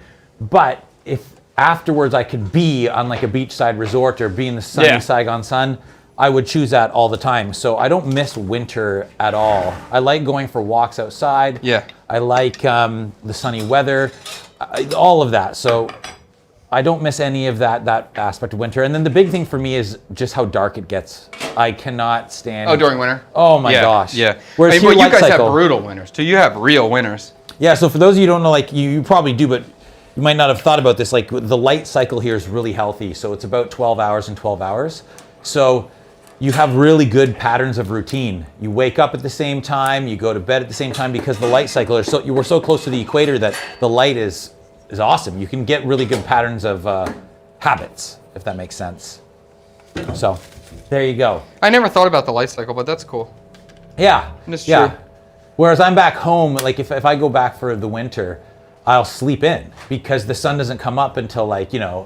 And it's also cold too. You want to be cozy. There's a cozy aspect to it. Yeah. It sets at 4 p.m. sometimes, or even earlier. So out here though, it's great. So I was judging this this syrup, of course, by eye. You're seeing me just do it as I'm feeling it. And I'm gonna thicken this with a little bit of cornstarch. I tasted it already. I like the flavor a lot. It's sweet. I think it's balanced. I think I'm gonna add a touch more fish sauce, but it's good. Yeah, it's good. Maybe I want a little more sugar. In terms of making it like a syrup. And I'm going to add a splash of rice vinegar just to balance this out a little bit. We're going to serve this with pickles too, but I just want to have a little bit of rice vinegar. If I can find it. No, and we have no music. We're coming. We'll get our track on. The best hits. The best non-copyright hits from Epidemic Sound. Is AM in the morning Absolutely. with CK. I can't find the rice vinegar. That's okay. Here we go. I found it. Tiny splash. And I'm going to thicken this out with a little bit of cornstarch too. Cornstarch slurry. Just to give it some body. But I do really like that the shine looks good. All the pork fat is emulsified into the sugar and to the water. It's emulsified. So it looks great to me. There's no separation. So I think it's going to be nice. What are some of the other dishes that you've made? Because I'm going through the Rolodex in my mind of things I could suggest. What are some of the other ones you've done in the past? I've seen a lot of the episodes, but just remind me. I'll tell you, the biggest banger we had was an eel po' boy. And we had a bumbahoy ravioli, was fantastic. We made a gumbo, a bun ryu gumbo. What was recently? Maybe the chat will remember. Oh, the nem nung corn dog, that was okay. That wasn't my big, I like the dish. I know it can be good. I just didn't execute it great. And Tree, do you remember anything? Pork Philly cheesesteak. Oh, the pork Philly cheesesteak was fantastic. That was top tier.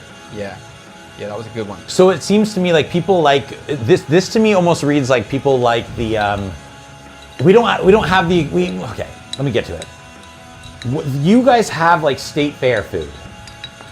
Do we have it? No, you do. Oh yeah, we have it. To me, it reads like these are like state fair food. Not items. all of it. Some of it. Not all. I mean, the ravioli, I wouldn't expect at a state fair. But go ahead. You can go with that thought. I'm a little bit jealous of the fact that the U.S. has some of that. Like when I see Sunnyside. Shout out to Sunnyside, by the way. You really should come on the chat. We love you, Sunny. We love you. You are welcome here anytime, and it could just be as simple as just walk in the door. You can walk in the door, literally. You're always invited. Sunny, you are welcome at CKSK anytime. You could literally walk in right now, and no problem, dude. We don't have to plan it out. You just walk in and be great. I'll make you something. But yes, anyway. He goes to the state fairs, and when I watch those episodes, I'm a little bit jealous. It's not even that I want to necessarily try it all, but I'm just curious to walk around and take it all in. It seems really fun to me. I'm going to interrupt you for 1 second, and we're going to pour the cornstarch slurry. So it's just cornstarch and water. That was probably too much. Right in here. We'll bring this to a boil. Just to thicken this up, and I'm going to... Whoa, that was a little bit dangerous. And let's see, thickness level. I don't want to add any more. I'm calling it right there. And I'm going to add the green onions into this as well to kind of give us that mahan effect, like the green onion oil. What does mahan mean, sorry? Ma is fat and han is onion. Okay. So onion fat. So like when you get the gumtam, the broken rice, you'll always have it with that little bit of green onion on top. So that's kind of the thought right here. We're trying to replicate that. Favorite part of kumtan for me, the little lard bits? Yes, and that's it. That's the mahan, yes. Oh my yes. gosh, the best. So I'm sorry, you were interrupting this. Okay, you were thinking about your dish. Because my head is going, if that's what the chat off. likes, my head is going to almost like a funnel cake type thing. Or like a deep fried dessert that's popular here. But then I guess there's not that much challenge to that, is there? Well, you can add ingredients on that. You can say Canadian Viet. You could say funnel cake Viet maple. You could say happiness, funnel cake, fried dessert, ube, whatever. Yeah. Bernadette. You can use Bernadette as a key. Anything. Yeah, like I'm thinking like a chewy nung funnel cake or something. The butcher. Oh, that's kind of good. Chewy nep nung funnel cake. Yeah. The fried banana funnel. There's an idea. But then it's like Americana meets that classic Vietnamese. And I just feel like that would be amazing. So let's put it down as chewy nep nung funnel cake.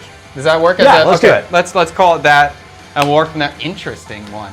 If I don't get votes, that's okay. I'm wanting to go with what people's like when you have the corn dogs and stuff. I literally was thinking through Sunnyside's episodes of the best food review show ever, and I was thinking, man, funnel cake is always one that like just grabs attention. What is the Carrie's suggestion? Carrie's suggestion is Chewy nep nung funnel cake.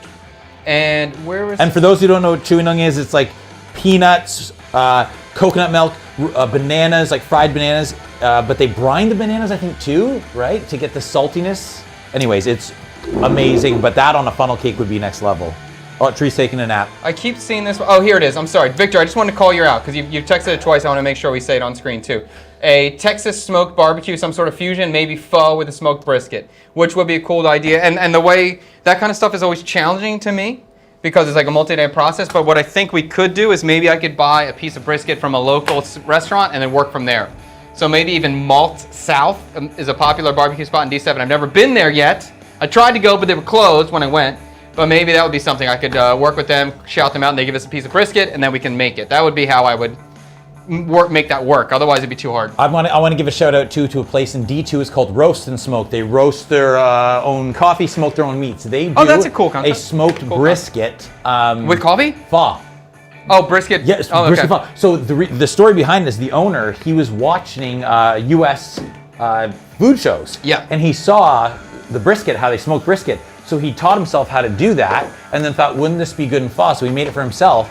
Next thing you know, he started to offer that as a dish, and now they're quite successful in District 2. Roast and Smoke, check it out. The smoked beef brisket pho, next level. That is a cool concept. Can I unplug this? Yeah, can we plug this USB into here? No, that's a USB-A. Bummer. You need it? You can have it if you need it. I can make it work otherwise. I can come over here. You're just going to have to move your camera to get the shot. No, you need to be here. I need to be here. Okay, Yeah. so we're going to deal with this situation. We're rolling with it, baby. Always rolling. Oh, so that's a waffle maker there. Oh, yeah, we got to have a waffle maker. So I'm plugging that in. I got my fryer oil You coming brought up. that from home? Yeah, I brought it from home. And we're close to this process here.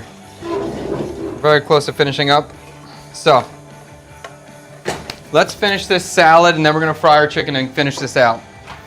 I have the bean sprout salad, if you remember from before. Wait, there was another good one I wanted to bring up. Oh, here we go, Lorgar. How was the Maycom? Has Carrie been up there? We had a great trip. The family loved it. The kids loved it. In terms of like the actual tour, it's kind of corny, kind of crappy, pretty terrible. But we had a great time. So as long as you know what you're walking into, it's kind of like a fake Disneyland sort of thing. It's not authentic in any way, but it's fun. It's good family fun. We had soup on a boat. We had coffee on a boat. All that video will be coming out. I shot everything, so we'll see that very shortly. Tree, do you have an opinion about your trip down to the Maycom? The Maycom? Yes. It was amazing. The boat trip was fun, but...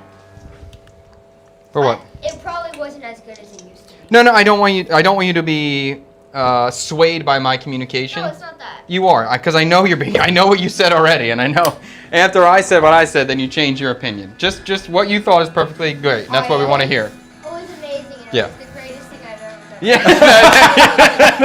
You just got your iPad back, sir. All right. No, yeah, that's good, Trey. We want to hear your opinion, and I'm going to give them my opinion. I want to hear your opinion. So, yeah. I've been there before. Yep. There's actually this kind of like sweet lull period post post-pandemic where tourism wasn't quite yet back to where it is now. And so lots of the resorts, you could go quite cheap because they just needed business after such a downtime, right? So I went up there with some friends. We stayed in an awesome resort, went for nice late night walks. The floating market, did a little boat trip. That was really nice. But here's something, if any of you know of someone who runs like a cacao farm there or a coconut farm there, reach out to CKSK. You got to do something with Chad. Like, these places exist. I think it would be awesome to have a collabo with you guys. I would be happy to go. I would love to see a cacao farm. I'd love to see a coconut farm and see how it's all done. I 100% agree. I think there's a major... Tang is doing his camera stuff, so he's on point now. I think there is a major open market available for things to do. Stop. Tree's jumping around. Tree's getting antsy. Go do some dishes. These dishes are dirty. Go do the dishes. The tour that is now offered in the Maycom that everyone does is just not very good. But I love the Maycom. And I love the people down there. They're super nice people. We need another option to start funneling these hundreds and thousands of tourists every day that are going there. There needs to be more things to do, and I know there is.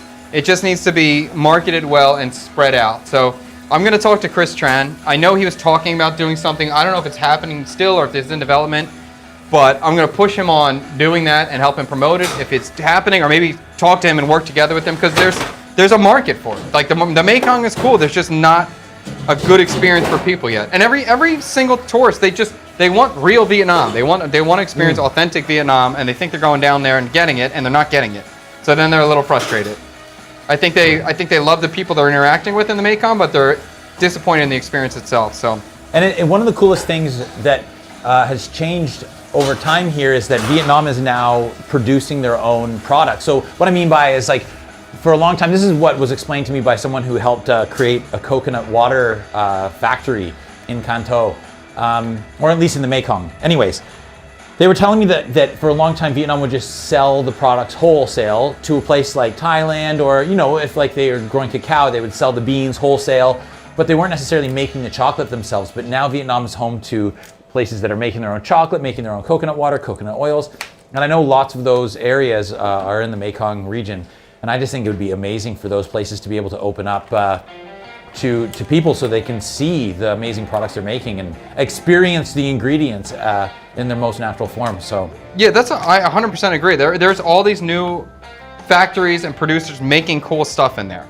And I don't want to discourage anyone from going down to the Mekong. Could I recommend it for people to go? No, I can't really. I can recommend it for you to go to the Mekong, but I can't recommend like the typical tourist thing. It's fun for the families, as long as you know what you're walking into, but it's still kind of fake. But it's a cool place. We need the right experience to offer to people, so tourists will love it and recommend it and want to come back. So this whole time I've just been picking these herbs out.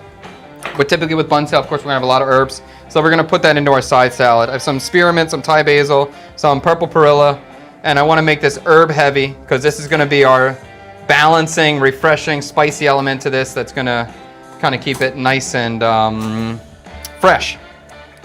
And I do want to make this quite herby because for me, Banh Xeo, I always load up my Banh Xeo with herbs. We're getting a lot. I like this one. I love that he's getting so many people offering ideas. It would be an amazing problem. I agree with the amazing problem that we had so much engagement that we never get 95% of what comes up in the episode. I look forward to that day. I look forward. Yes, but I know, I mean, I foresee that problem occurring, and I will be very happy when it occurs. And I will remember you OG members of chat, when I see a Sammy pop up, or I see a mug spoon pop up, or a Sanctuary Play pop up, I'm gonna be like, oh, those are the guys, they're the OGs. I remember them. What has been your favorite and least favorite American dishes that have been made Vietnamese style so that they can please locals? I'll give you an example so people understand. So there's a lot of like restaurants here that try to take what I would say is like a Western food and make it palatable or enjoyable for local, the local taste buds, if that makes sense. So one of them, for example, there was a pho burger at McDonald's. Yeah. Not great. Yeah. Not great. And it's not that hey, I ate for effort, but it was not tasty at all. It was very, people want a Big Mac. They'll get a Big Mac, But have you tried anything here that was good or you thought that wasn't that great? Well, I think the spaghetti is pretty atrocious at most places. All the fast food spaghetti is pretty terrible, but my daughter loves it. And I think lately the street tacos have been pretty terrible. Although there's a spot, what's the B? B Taco? Taco B? Right next to us is pretty good. It's pretty trashy, but it's good. It's the best of the trashy. But the other like street tacos I've had here have been terrible. It's usually pasta stuff. It's usually like cream sauces, any sort of Alfredo. That's really bad most of the time. Yeah, I guess that's it. So it's like Italian dishes and some Mexican tacos. And the Mexican tacos is brand new. Other than that, I mean, the burgers are kind of trashy, but they're kind of good. Like the street burgers. You just can't expect all beef. You expect some sort of like patty. Look at Tree. I'm looking at you, looking at me over here. What are you looking at me for? What do you want? Congratulations. Thank you very much.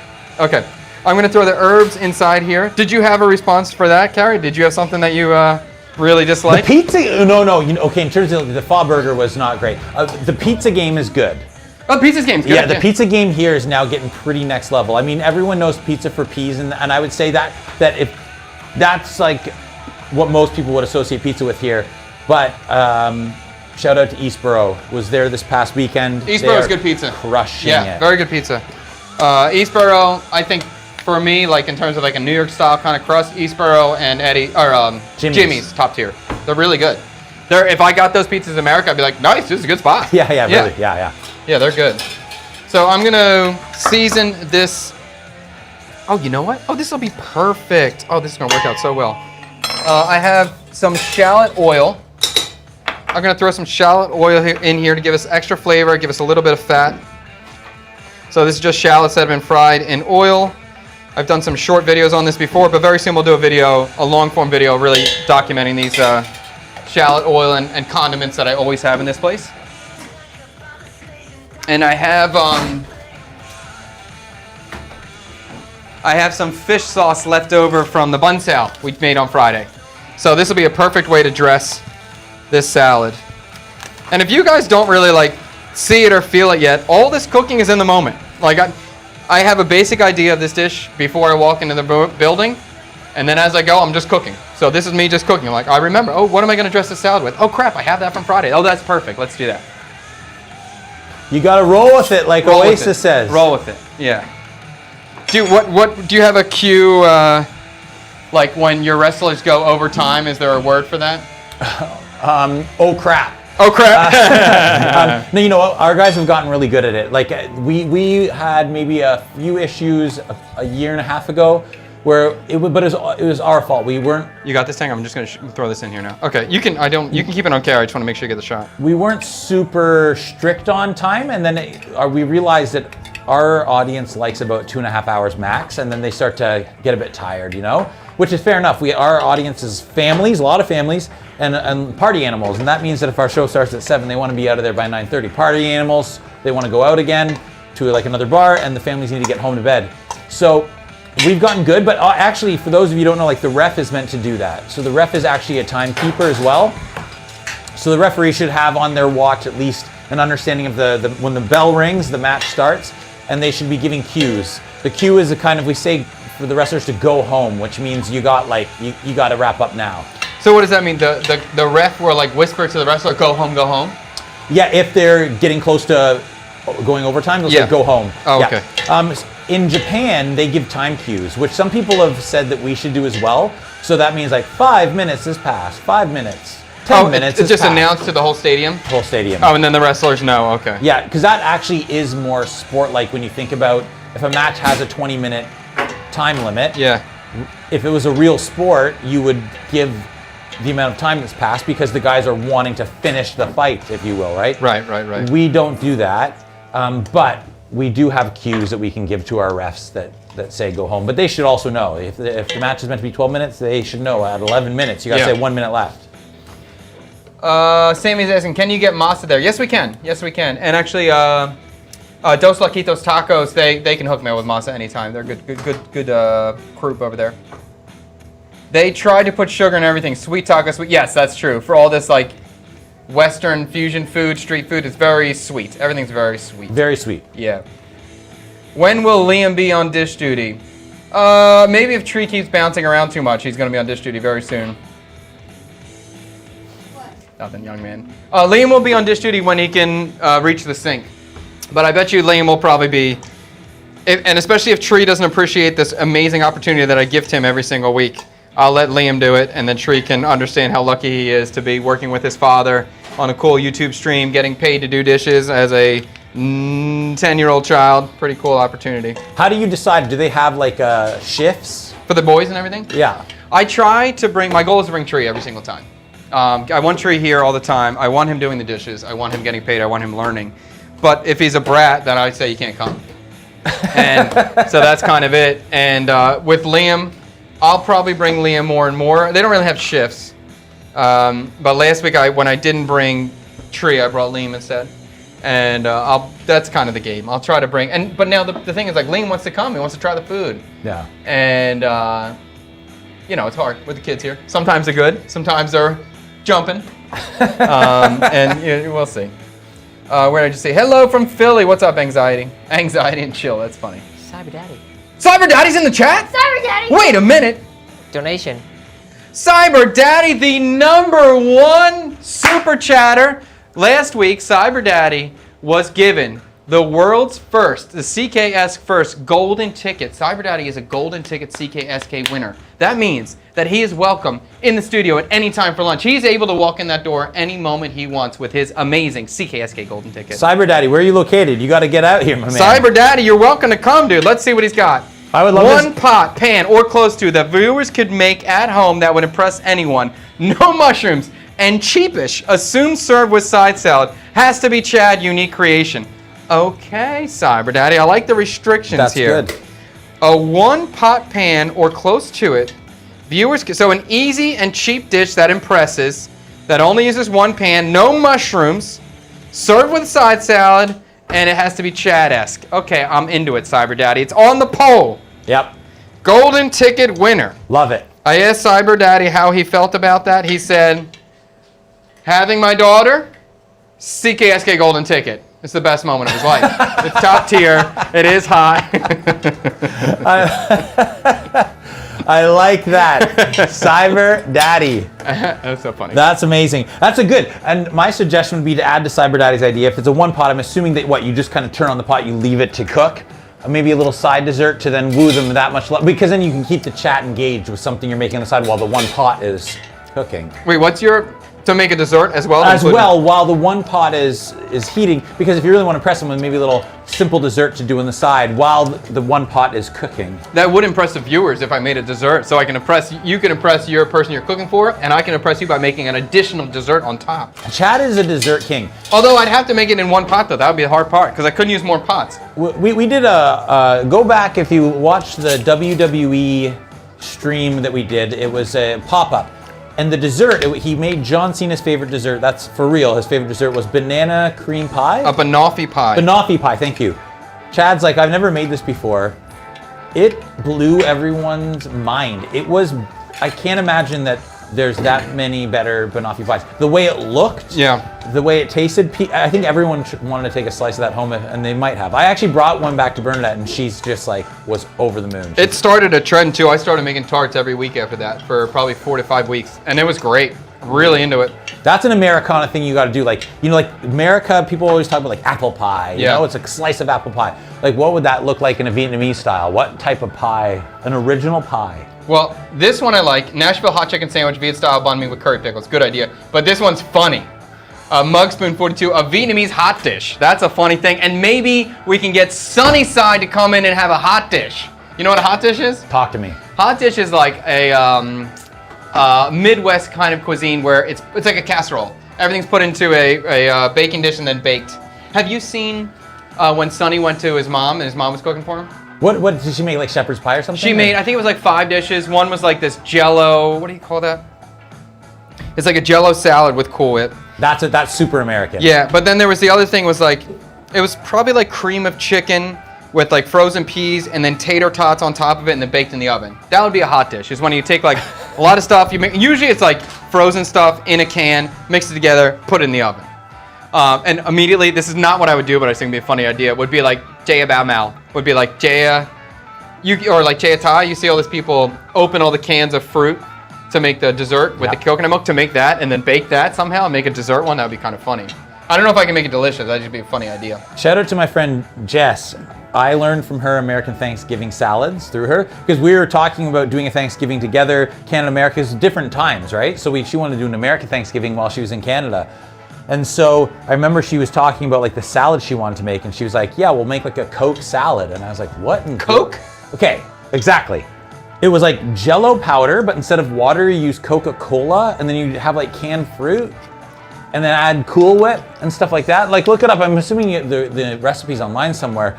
Coke salad. But she was then telling me about all these desserts that were considered salads, and I was like, that's just dessert. But no, it's a salad, and you put it on the same plate as savory food? That was wild to me. I never heard the Coke version. That is crazy. Yeah, Coke salad. We got Tweet White's going to sleep. Wish we could get your vote. Or you can even, if you want Tweet White, you could tell us what your vote would be, and we can count it. Vietnamese crab boil. This pomelo pre-dessert, I'm glad you remember it because it should be remembered. That was an amazing pre-dessert. Incredible combination. I love this so much. This was like a pomelo pulled apart, mixed with a mint grass streak, crushed macadamia nuts, I think it was. It was cashews, and then it had like a lime sorbet. That was incredible. Top tier. One of the best pre-desserts I've ever made. I loved it. I loved it. I loved it. I love that Chad educated me on a pre-dessert. I just what a pre-dessert so cool. is? Yeah. Oh, it's dessert before dessert. Till this day, I think that's Something I wish I knew as a kid. Something you said on that episode was so funny. He's like, Mom, we're having pre-dessert right now. It's not dessert. Yeah. I'm having ice cream before we have the dessert because it's a pre-dessert. So this salad is tossed. It's good. I like it. I had a little bit more chili. I wanted it to be spicy. I like the bean sprouts. I like the nuke chum dressing. Herb-wise, it looks good. So I'm into this. I'm going to test a waffle right now because obviously I haven't tried this batter yet, and I just want to get a taste of it. Look how close the waffle is to the laptops. This is amazing. Oh, we keep it tight. Don't worry. Tank's freaking out. Wait a minute. I think Tank's freaking out because this is his computer, and my computer's safely over there. So I'm not stressed at all. Yeah. I'm perfectly fine with this waffle iron next to this computer. Tang is stressing. It's awfully close. I love it. All right. I'm going to test one of these out. Yeah, we got this. It says stream starting soon. There we go. Let's get that pop-up off. Just want to get one test just to feel what this texture is going to be like and see if there's anything I quickly need to adapt or change or thin it out or add more fat or whatever that may be. So I'm going to cook this, test it, get my flavor down. How long does it take with the waffle maker? To cook a waffle? Yeah. Not long. 3 minutes maybe. All right. Yeah, not crazy. And I think we're there, right? I got the chicken. We're about to fry it. The waffle's there. I got my syrup. I got my salad. Let me pull out these pickles. I love this too. I forget who. Someone wrote, dude, a Chad and Sunnyside collab would be fire. Oh my God, I love Sunnyside. I really respect what he's doing, so I would love to see it. And I'm not saying that it should happen. I'm saying it must happen, It's and gonna it's happen. overdue. It's gonna happen. It's long overdue. Yes. Because I always think what I love about Sunny's show is that he exposes people to all these outrageous foods. Yeah. And I feel like the thing about this collab is that he can tell you what he wants. Yeah. I want you to make this outrageous food. Oh, that would be great. Yeah, I'd love it. I mean, I'm just saying I'm cooking for him, but if he has an idea, I'd love it. Sunnyside, if you're watching right now, put it in the chat. You'll win. Yeah. We all vote for it. No one's allowed to vote for anything else. And last time I brought this out on Friday, someone said, Chad, just keep bringing out this pickle bucket, but it never gets any lower. I like that part. I feel like just that's keep the same grabbing. container that It like is. I had in my school when they would do a charity event. They'd say count the jelly beans, and then whoever got the quote, and then you like make a donation type thing. Like how many white daikon radish and carrot slices are in there? This is the same container from the VPW event. Oh, heck These yeah. are my pickles from the VPW. Woo! Sunnyside talked recently about kind of his he went through his story about how Tang, you're getting love in the chat, but it's THANG, by the way. But yes, he is a goat.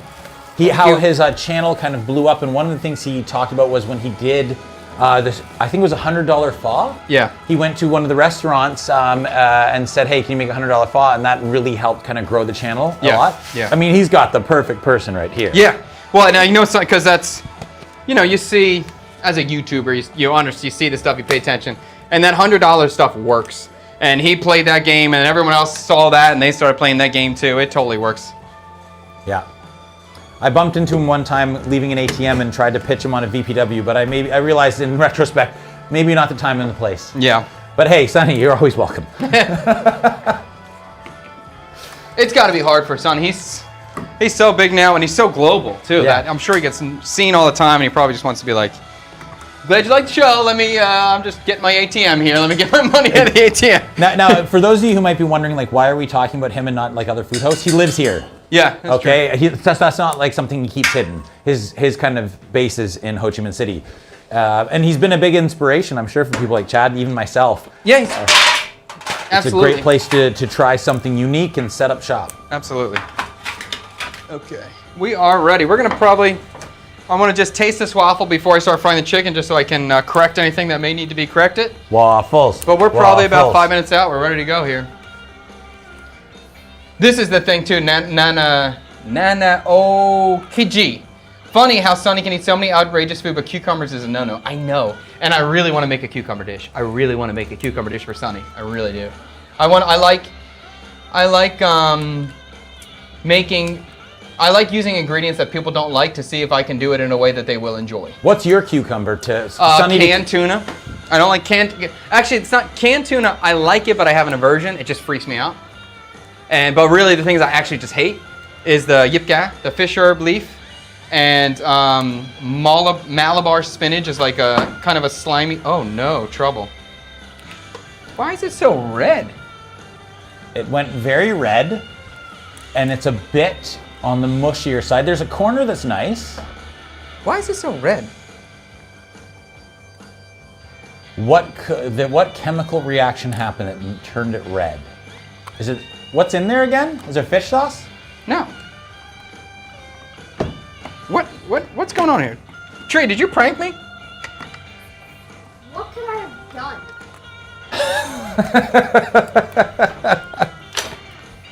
I feel like I put annatto seed powder in here. What? There's Not bad. Oh, I definitely got a grease the pan. That was one thing. That's why it stuck. But the color is like, I don't understand here. This looks like red velvet. Someone wrote, Sonny has drank raw goat blood. And yes, he has, and there might be some of that in this batter.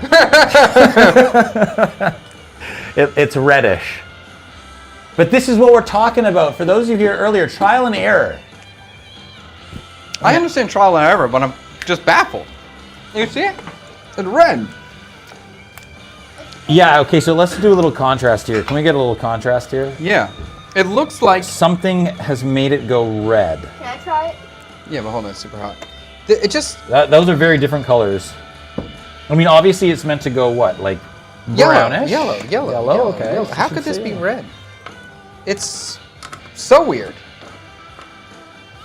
That's an interesting chemical reaction. Is it good? Yeah, it's fine. Yeah, I'm just baffled. It looks like I put annatto seed powder in it, but I didn't. Unless Turmeric? I did. Huh? Turmeric? Turmeric's orange. Oh, it's definitely, yeah, the turmeric. No. Is there something through the heat? It seems mind-boggling Because that this the would... exterior is Brown. That's fine. The inside is, I'm worried to touch it, so I'm just It's gonna be hot. hovering. It's gonna be It's hot. not hot. It's gonna be hot. Let me see. What is this? Let's do it again. But I just don't understand. Texture's fine, Yeah, taste it's fine. is fine. Yeah, it tastes fine, but... Yeah. But it went red. Go with the flow, Chad. Go with the flow. I'm Yes. going with the flow, but I'm also just baffled. Baffled. That's good. I know it's good. Yeah, it does But taste where's the good. chicken? The chicken's coming. I'm so confused at this moment. What happened? Someone look online. Type into Chat GPT or Chad GPT. Let's go. Figure out some of the ingredients that were used. What could have gone wrong? Why did this turn red? Rice flour and fermented batter sometimes contain natural pigments with annatto seeds, beetroot, or right. Yeah, but I didn't put annatto seeds in here. Science. What's the science part? There's definitely some type of chemical reaction that happened, obviously. It's red. Just came back from my work late Christmas party and hop on to watch you. Wish I could have been there, I assume. That's a late birthday, late Christmas party. That's really good. Oh, Blake's getting some chat Okay, going on someone here. said, is there baking soda in the batter? There is baking powder, not baking soda. That's great. But what? Anyway, we're going with the flow. I just feel like I know I added turmeric, not annatto seed. I Okay. did not pick up the annatto seed container. So I think this person who said rice flour and fermented batters, it sometimes contains natural pigments from annatto seeds. So you might not have put in annatto seeds or beetroot or red rice yeast, but it could be in the batter. no, but I made the whole batter. It wasn't a packaged mix in any way. The flour though? No, that's just rice. That's wheat flour. There's nothing there. That's wheat flour and white flour straight. It's not a seasoned powder. Anyway, we're moving forward. All right, back up. You need to wear shoes, dude. You cannot be walking around here barefoot. Oh, you're barefoot? Yeah. And there's glass. We dropped the glass earlier. That's very unintelligent. Come on now, keep your feet safe. Yes, you need to do that. Okay, Or your well, feet are gonna get butcher man. we're moving forward with the random red waffle. I don't know what happened. Round 2. Okay. That's exciting, we're learning. It's like we turned the CKS guy into Bill Nye the Science Guy. I didn't learn anything though. I know. I'm just panicking. How could this be red? Why would this make it red? I'm cooking one more waffle just to clear out the scraps that are in there. And we're gonna start frying the chicken. It tastes good. Oh, there it I have some thoughts about adding more fat. I don't want to. I have some thoughts about adding more sugar. I don't think we're going to need to. The waffle, the syrup is sweet, so I think that's a pretty neutral flavor, and we should probably keep it pretty neutral. If only it were blue. Well, pork 1346. That's a little okay. Well, you're not supposed to get it. I'm glad you don't get it. Why? I'll tell you later. No, I'm not going to tell you later. Actually, it's raunchy. Not for you. Dude is going to make something legendary. What's raunchy mean? All right, sit down. Was there any acid in the batter? That could be true. That's true. Was there any acid? No. You had vinegar for something, but That was vinegar over there. Okay, so here, I saw someone say something about turmeric and baking powder. It can turn red. It can change color, but not truly red. Turmeric and baking powder? Oh, is there a reaction between that? Maybe. Oh, maybe that could be something. May I get a soda water? Yeah, of course you can have whatever you want. Wonderful. Chad's got a wonderful fridge with my favorite soda water. We do have some wonderful soda water. We do have some wonderful sodas brought to you by Rooster Beverages. Not Rooster Beer, Rooster Beverages. They make beer and hard cider, hard seltzer, and soda. Oh, so that makes sense. Maybe baking powder and turmeric, something happens in between there. That could be it, because I have no other explanation. Is my tongue tingly? Is your tongue tingly? My brain is bouncing. And yes. Wait a minute. Oh. Seeing the combo of turmeric and baking soda can make it red. Apparently they use it for tie-dye? Okay. Can you invite Barefoot Vlogger? I don't know who Barefoot Vlogger is. Your son. Oh! Yeah. If he puts on shoes, yes. I dropped a glass on the floor over there. I told Tree to sweep it up. He did a very bad job sweeping. I said, it's okay for now. We'll finish getting it later. And then he's walking around barefoot, dude. Sometimes he needs to learn the lessons by himself. And by sometimes, I mean every single time he needs to learn lessons by himself. Well, if baking soda and turmeric turn red, that's interesting and something to store in the back of my brain because that could be useful in the future for something. Yeah. Kind of an interesting idea. All right. I'm going to fry the chicken now. Okay. We'll get our next waffle going. And we're just going to take this piece by piece. The oil should be pretty hot. It's hot. And I'm going to try to get a mixture of breast and thigh going in here. And we'll fry it. How many pieces can you do at a time? I don't know. Maybe 6. This is a small pot of oil, and I don't want to get a big pot. Hey, man. Ooh, I like that, Coop. Hey, man, you put me into Vietnamese cooking. I got a banh mi for lunch whenever I work now. Sick, dude. I'm glad to hear it. That's great. Yeah, that's cool. Hey, look what Cyber Daddy said. Cyber Daddy back in the chat? Where? Haha, I'm just panicking. I am. Yes, I was like, what the hell's going on? This is so weird. I think it's ready. It's great. It's alright. I definitely thought Tree pranked me or something. I was like, how could this be a thing? What the heck did I do? We don't have red food color. Have you read Harry Potter? Yeah, it's red again. Yeah, it's definitely red again. Yeah, so... But that's nice. Look at that. That's got some nice... Yeah, it had a little fat. This is, That's much better. Less gloopy. Looks like a waffle. not sticking. Yeah. I just was so baffled. There it is. That's a perfect. And listen, I'll cut this Is that thing. the texture you want? I'm probably going to cook it longer. I like to get a little crispier, but it's red. It's definitely a reaction. Okay, here we go.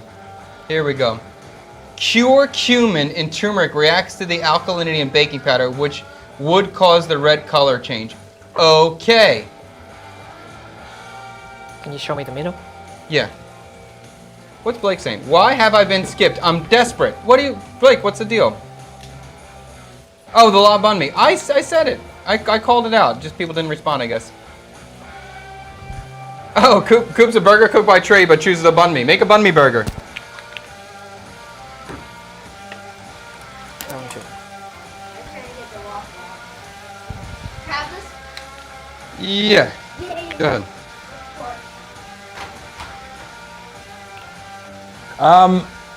What kind of oil? You know what? I was frying? kind of freaking out because my mouth was getting tingly. I was kind of freaking out for a second. You saw me scramble. But I forgot I cut the chilies on the board. So now everything makes sense. That makes I feel better now. You even say you gave like a little tease earlier saying I'm worried. Yes, I'm worried. Yes. I was. Yes. That's what that tingle, because like, why is my mouth tingling right now? Okay. It all came to fruition. Go back earlier in the stream and you'll see the spoiler. What the hell, man? This was a weird stream, throwing me off. What oil are you frying the chicken in? What am I frying in? Rice bran oil. Rice bran. I am a lot. Watch it come out green next. And we're not eating it. If it comes out a different color than red, we're done.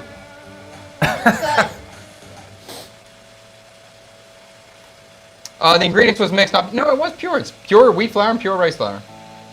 Oh, what kind of oil you're frying it? No, you got that comment. Okay, yeah. Cool. Shout out to the person who discovered you can make oil from rice bran. Yes. And I do feel better about using that than other stuff for some reason. I just like, instead of canola, whether it's better or not, I'm just like, that's probably healthier to have the rice bran one. I didn't even know that was a thing, I'm not gonna lie. The rice bran oil? Rice, no. I'm not olive oil or... Tang, we're low power on this computer. Can you make stuffed chicken skin? Yes.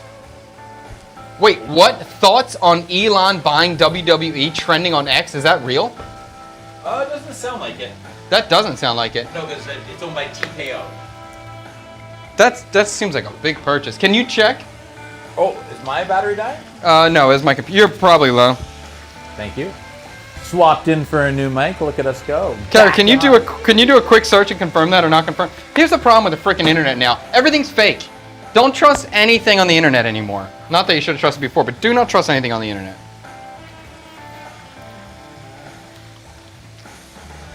All right. Yeah, I taste chili. I'm trying to taste chili.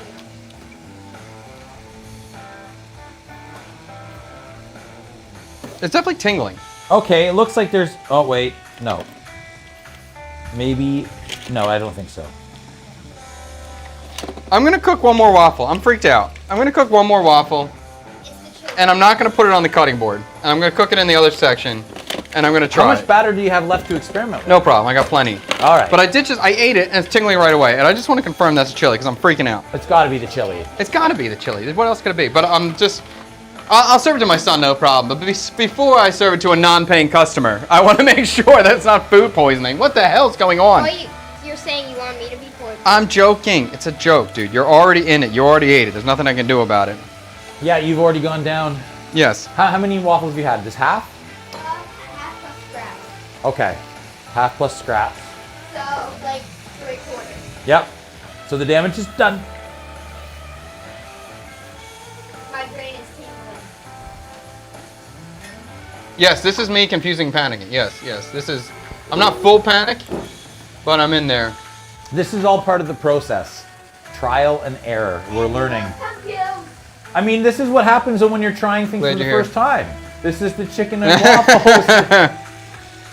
Well, and the red's throwing me off, and then the tingling is throwing me off, and it's probably just that chili, but I'm still nervous. It's the chili I taste. Yeah, I know, I taste it too, but I'm just freaking out. And this will be, once I taste this one, and I know it's good, then I'll feel good. How do you know when chicken, like fried chicken, is ready? It's just usually by color is fine. If it's the golden brown, it's 99% chance it's done if it's golden brown. Oh, that one's tiny. Yeah, I just wanted to get a sample because I was just freaking out. All right. Not No cutting on the board. cutting board. On the bite. Let me see. Is this going to make my tongue tingle? Microphone. I'll put a fork near my eye, please. What's the verdict? I don't feel like I'm tingling.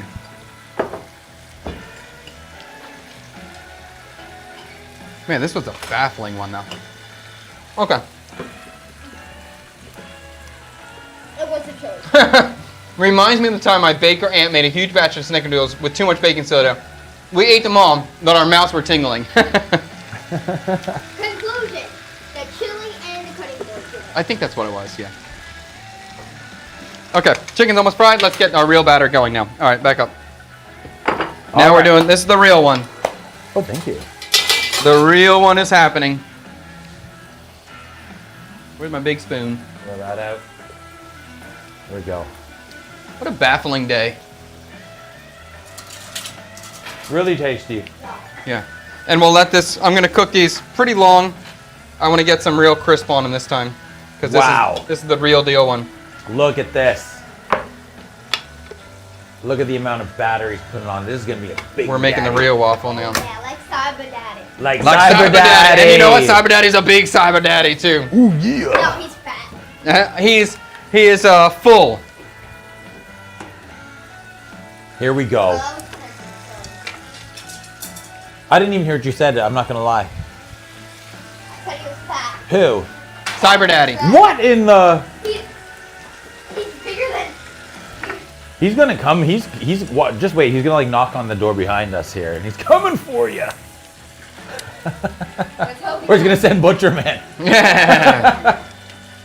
Have you watched the show Culinary Class Wars? I have not watched Culinary Class Wars. I've heard about it.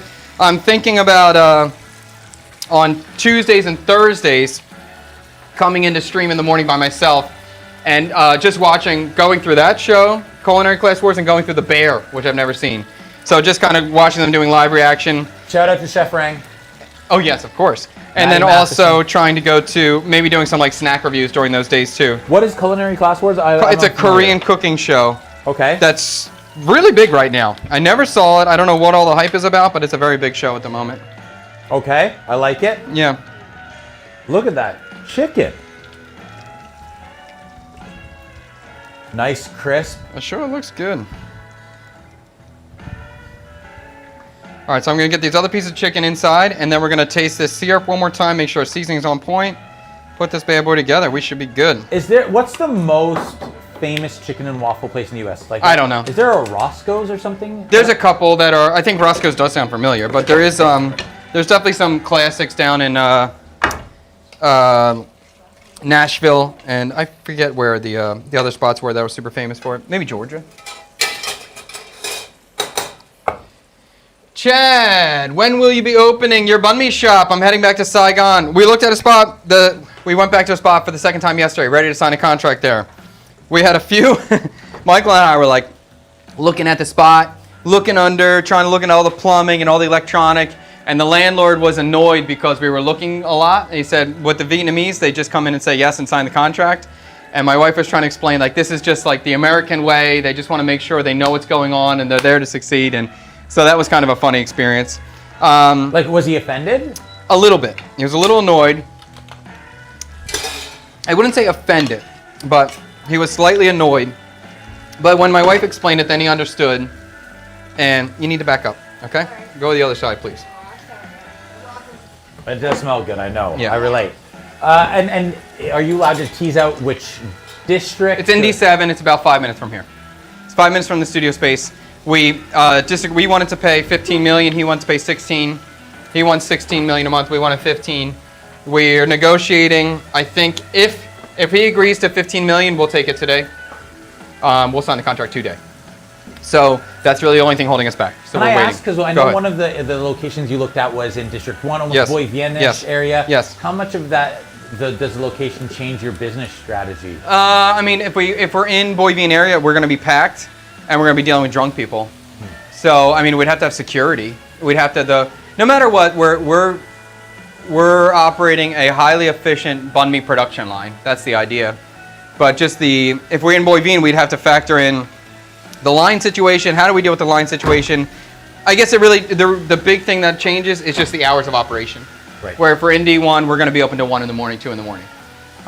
Where out here, no, we're going to close at 10.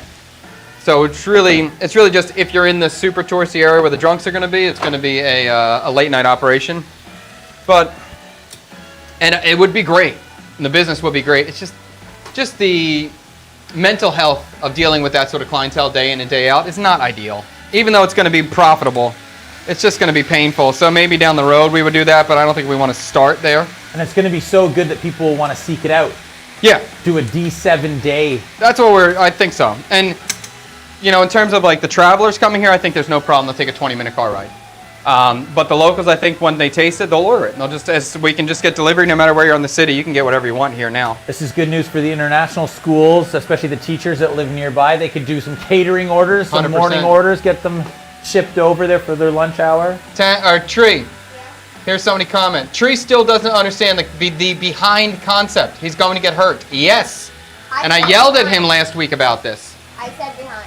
Not loud enough. So what happened?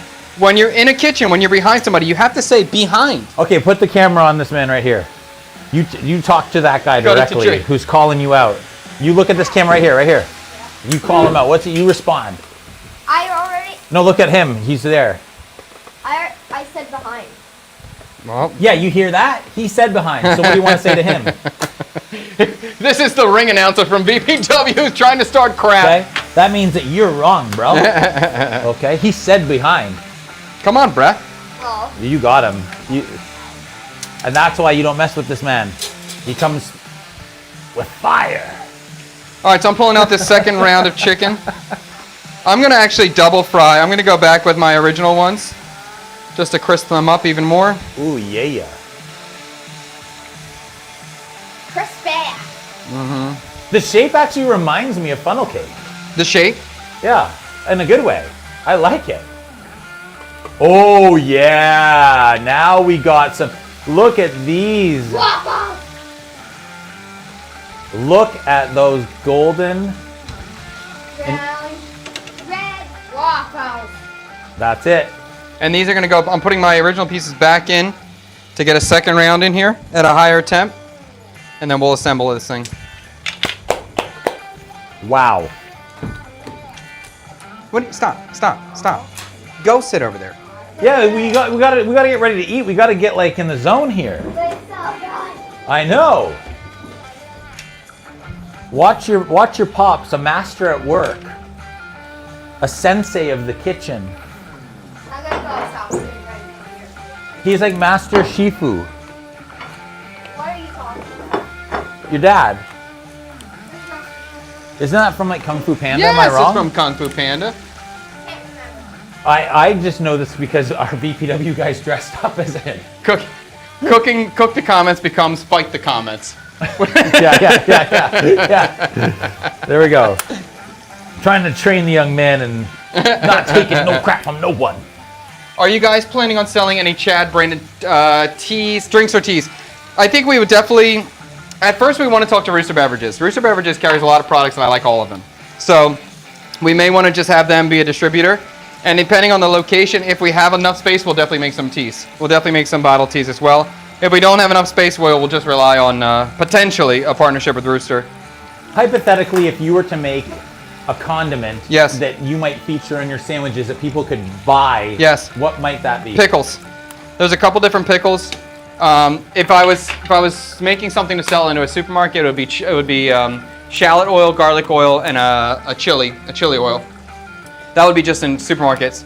And at this location, it would be pickles. There's a couple pickles we want to sell. And Michael has this concept he's been thinking of, like the pickle plug, is individual individual packages of pickles. And he imagines it like you're at 7-Eleven, you're getting your sandwich, you want a little bit of spicy pickle on the side, you grab a little single pack of pickles, which I think is a cool idea. Love so we would probably do that at the small scale in the shop, see how it worked out, and then maybe expand from there. One of my favorite things to get in the U.S. is at the grocery store, they have those actually like a pickle. I'm talking that cucumber classic pickle. They have a spicy pickle. It's huge. Yeah. And it comes in like a little kind of plastic packet.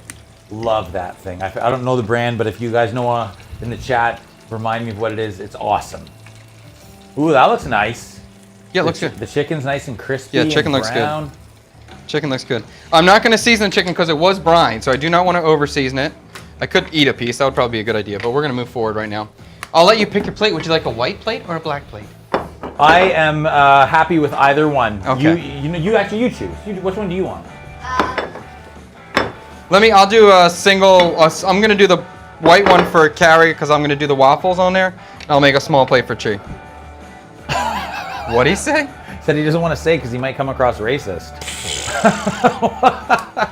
That was his conversation last time. Oh my gosh. This Oh guy. my God, Tweeteen is calling me out. Chat, it's time for a haircut. I know, I'm so annoyed with haircuts. I told my wife, you will know I have made it when I'm living in the woods and I'm never grooming again. I'm done with beards, I'm done with it. I just hate, it's so annoying. I have to cut my hair all the time.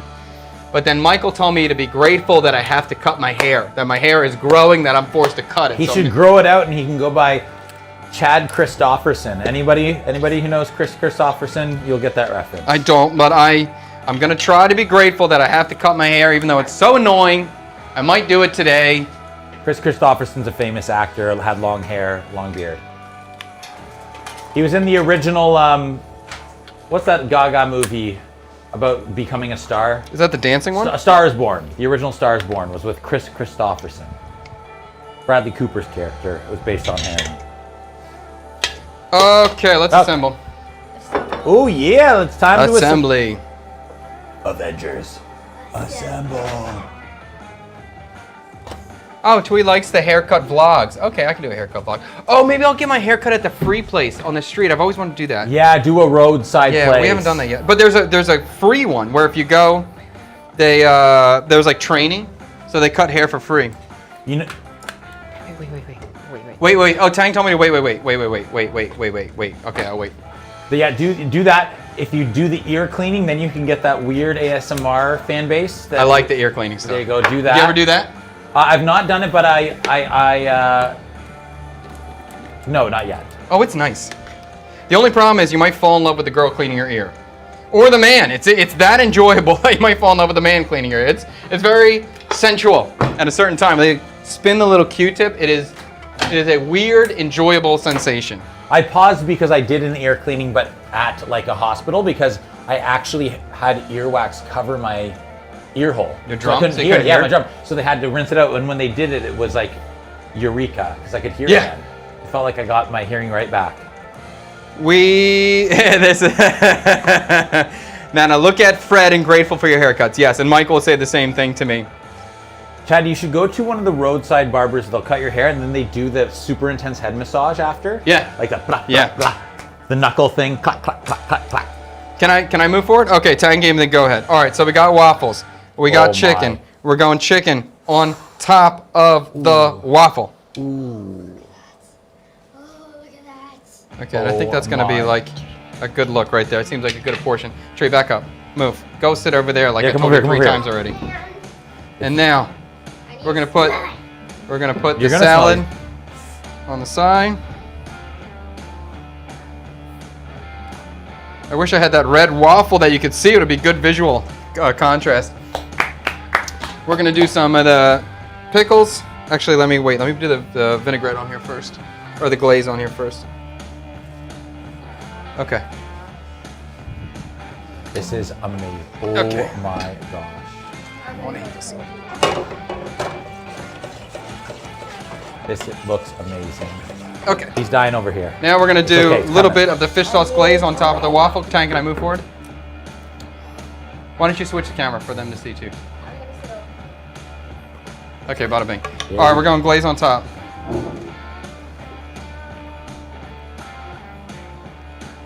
So this is this fish sauce, caramelized fish sauce, sugar, touch of rice vinegar. We're gonna go pickles on top. A little bit of the dolchua. Get that Viet. And then we're gonna go cilantro, and I think we're gonna call this a day at this point. And I will present to you what I think is a completed Vietnamese chicken and waffles. A complete dish. Look, you can eat it with a fork and knife. It's got contrast, it's got flavor, it's got acidity. Tang, we're out of focus. Tang, we're in focus. You did it. Well done, young man. Actually, Okay. I think I'll have the black plate. You know why? You're gonna have the black plate, because that's what I have for you. It's good because there's less space for the salad. Bada bing! Mr. Carrie, we'll see. Hopefully it's a good one. Look at this. You know what the waffles and chicken said to this salad? In honor of Tom Cruise and Jerry Maguire, it said to it, "You complete me." Thank you. Shout out to another 90s classic, Forrest Gump, Jerry Maguire. And as always, Carrie, please, full honesty. If you like it, great. If you don't like it, please, go for it. Okay. Please. Okay. In honor of my wonderful wife, Bernadette, she's going to say you need a little bit of everything in the bite. So I'm going to do my best here, team. Oh, lost the waffle. Here we go. Bear with me, fans. Okay, we got a little bit of it all.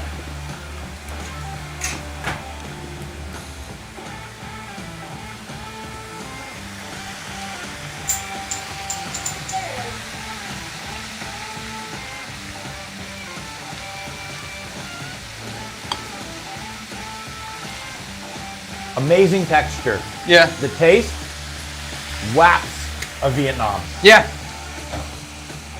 That's what's really exciting, is that the mouthfeel, I know it's chicken and waffles. Yeah. With the side salads, it hits all of those notes that you want from a Vietnamese dish. Yeah. Really fresh. Takes away any of the indulgent factor, the freshness. I see exactly what you mean with the dish being complete. That to me is complete. Yeah, and I like that. I like what you said about like the indulgent factor. Where in Vietnamese food, anytime something is fried, it always has something fresh to balance it, so you don't feel heavy. So even though we're having fried chicken and waffles, this should feel light. There's a lot of freshness, a lot of crispness. It should. You should not have that sort of take a nap feel after this. Maybe if you ate the whole plate, you might. But that's just through amount of food, not like just heaviness. What's coming through, and a stroke of genius. Yo, Hanzo, I love that people are rating it right now. They're already putting up their numbers. Yeah. I love it. Okay. The cornmeal. Yes. Great. I'm into it right now. I'm super into the cornmeal. Really good crunch. Yeah. It's a completely different texture. I'm definitely going through a cornmeal phase. After the po' boy day, I was like, wow, man, I really like cornmeal in a fry. Okay. This side salad, really delicious. Yes. I like the heat. Yes. It's actually not that powerful. No, it's not that hot, no. But it's needed. And I like those bean sprouts. I like those bigger bean sprouts. I think that is I believe they are soy bean sprouts. They're just a little bit bigger and they have a little bit more crunch to them. How's the seasoning on the chicken? Does it need seasoning? Okay, I don't think it would with the brine and the sauce going on it too.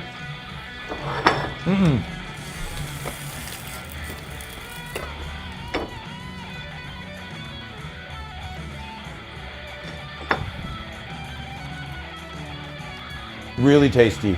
That last bite had more heat because it had a whole chili, but I like that. Really, I feel like honestly, if someone were to watch this stream and put this on their menu Yeah. as a brunch option here, I think it would be a hit. Oh, in Vietnam. Yeah. Oh, yeah. I can see that. Right? Yeah. I feel like this is the type of dish that if you saw on a menu here, people would say, oh, did you know in Ho Chi Minh City they have this chicken and waffles, but it's done almost like in a Vietnamese style. What would you name this dish? Banh Xeo chicken and waffles. Banh Xeo chicken and waffles. Yeah. Or chicken and Banh Xeo maybe, chicken and Banh Xeo waffle. Something along the lines, I don't have exact thing. Really nice. So at any point you're ready, whenever you have it, you can give us a rating for it too. 0 out of 10, you have scorecards right in front of you. And honesty is always appreciated, whatever. And we're doing a little mini one on the black plate for Tree. I mean, it would be hard for me to give it, and I'm not just saying this, anything less than a 10. Really? Yeah. Sick. That's great news. It's my first chicken and waffles, Sick. but I've had lots of waffles. I've had lots of maple syrup. Let's have a look at this. You ready for this, my man? Yeah. I'm curious to hear your thoughts. Do you cool with this? I can plate up one more. You can do a spinner if you want to do a spinner. Did you like the spinner shot? How about give me this? There we go. This is a Banh Xeo chicken and waffles. Chicken and waffles, but Banh Xeo. If you guys, this is the time where I need your guys' help with the hook. We need a hook for our shorts. What was this? What if we turn Banh Xeo into chicken and waffles? This. Let's try a Banh Xeo chicken and waffle. All right, that's good. Here you go, young man. I'll make another portion. Yeah. On a pretty plate. What other pretty plates do I got? You're sitting so far. You could sit over here, and then we're both on camera. Oh yeah, Tree, sit over there next to Carrie. How do you feel He's about like- that, Carrie? This food, Yeah. delicious. Honestly, it's so well balanced. I wish I could. Anytime I have your food, though, Chad, I wish I could share it with other people. Well, that's cool. I like all that. You know? Okay, here it is. The moment of truth.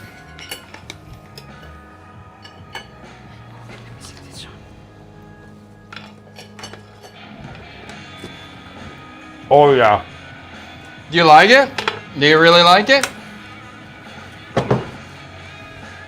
A 10! Oh yeah. From Yeah. the little man. It's really impressive, Agreed. right? Which of your siblings do you think would like this more? Liam, he's loves fried chicken. Well, there's a great contrast between the crunchy chicken and the chewy waffle. This is when I love, like, sometimes I get a little annoyed with my biggest son. I love him so much, but I get annoyed sometimes. But this is where he shines. He's so good at this part. You're so good at descriptions, describing, voicing. Yeah. It's so good, Tree. The pickles make it better because the waffles and the maple syrup are super sweet, so it's nice. Nice, dude. Oh my god, He's so good. what is going on over here? You're schooling me in I this. know, This is your forte. Even Liam, both of my boys are so good at food description. They're fantastic at it. The first good one I did was the bitter melon video. And every time, Tang doesn't like it when I keep my dirty rags in the final food shot. He's always like, can you get your dirty rags out? And I'm like, this makes it look more authentic. When you have, see? Don't you love it with that rag? Look, I can make it even look less organized. Beautiful. Put it on the plate even. That could be nice. I'm just joking. Are you going to review yourself now, Chad? Yes, of course. Now, when you are reviewing yourself, Yeah. how do you remove yourself from being the creator of the dish? No, it doesn't factor in any way. I could just eat it and tell you if it's good or not. there's no ego about it. I'm not trying to win a competition, and even not. My whole thing is I'm an honest person. I don't freaking lie. I'm honest. If it's good, it's good. If it's not good, it's not good. Straight up. And the Nem Nung corn dog the last week, I gave it a 6 because it was a 6. That's what it was. It wasn't a 10. I don't get flustered by ego and this kind of thing. And because I just try to express, like, we don't know what we're doing. We're just trying stuff. Sometimes it works, sometimes it doesn't. And that makes the 10s real when they come. Right. That's a real 10. Even Tree, sometimes he'll be a little bit over because he's trying to get his iPad back.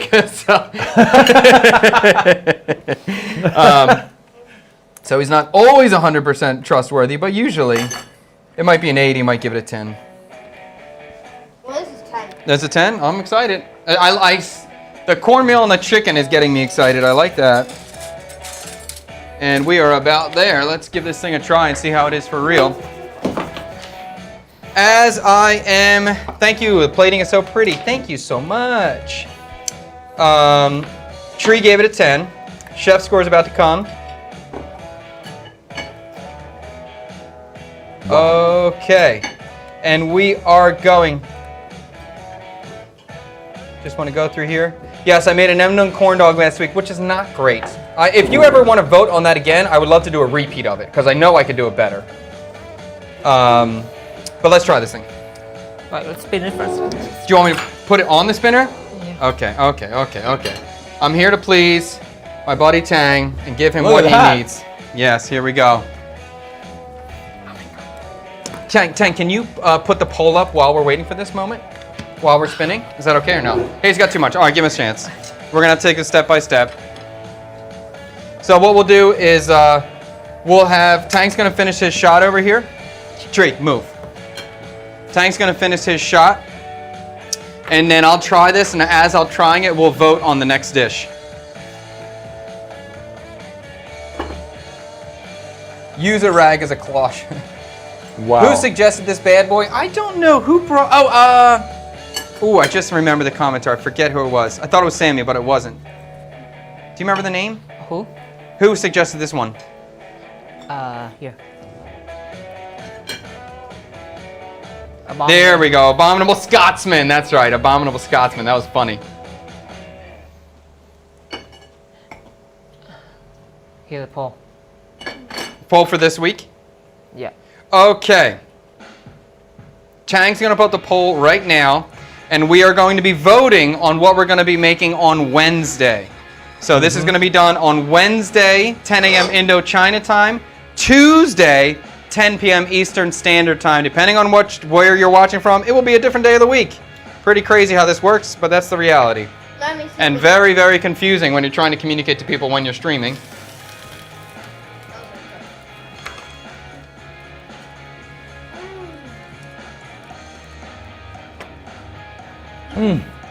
Okay, so here's how we're going to do this. So we took all of your comments from the chat today.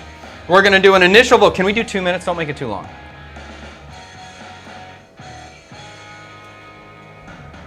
Okay.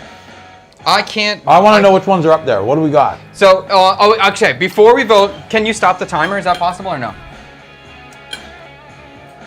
Okay, so I'm gonna go through the dishes that are there to be voted on. We're gonna go through a very quick voting. It's gonna be 2 minutes long, and we're gonna take the top 4.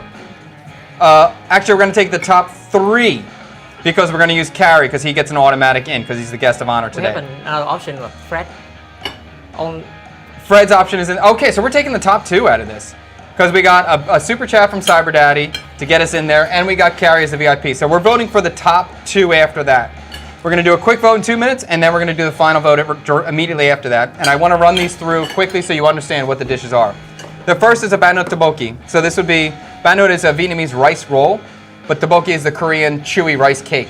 So this is going to be somewhere in between, however I want to interpret that, and I have ideas already flowing. I like that idea. I'm already into that. Vietnamese hot dish. So this would be a Vietnamese style, Midwestern casserole style thing, which is, I don't know where I'm going with that. So that one kind of would be fun. Texas smoked barbecue pho flavor, or Texas smoked meats in a pho, I think we can understand. Vietnamese hot pocket. A hot pocket is a frozen American pastry, so Vietnamese style somehow. Breakfast Banh Xeo, so the Vietnamese crepe, but breakfast style, so some eggs or bacon inside. That could be fun. Cook with ingredients, a dish that represents CKSK using only ingredients that start with a C or a K or an S, which would be fun. Smoked coconut oil in a sweet and savory dish. So this is really just focused on one particularly super unique ingredient, smoked coconut oil. Love it. Pizza, goat cheese, fig, jam, and arugula. Totally different than what we've been doing lately, but would be cool. And I know that would be delicious. Would be a delicious thing. Citrus peel and Szechuan peppercorn infused cold brew and a banh bao sponge cake tiramisu. Super interesting idea. Super interesting. Just the Szechuan peppercorn coffee. I love that combination. Vietnamese curry. I think that's self-explanatory. I can't read this one well, but seared scallops with herb goi. Nuke chamber. So this is like a scallop with some sort of salad, herby salad, with a fish sauce butter, a butter fish sauce on top. So Tang's gonna throw up the timer. We got 2 minutes on this. We're gonna take the top 2. So please put your votes in now. Just type in a number, whatever number that corresponds to the dish next to you, and it'll count it up automatically. So right now we got the citrus peel and Szechuan peppercorn is winning. Carrie, do you have a number? Can you see that or no? Oh, I haven't. If you could just, you can verbalize, or you can even vote. Tree, you can verbalize your number and we'll add it to it.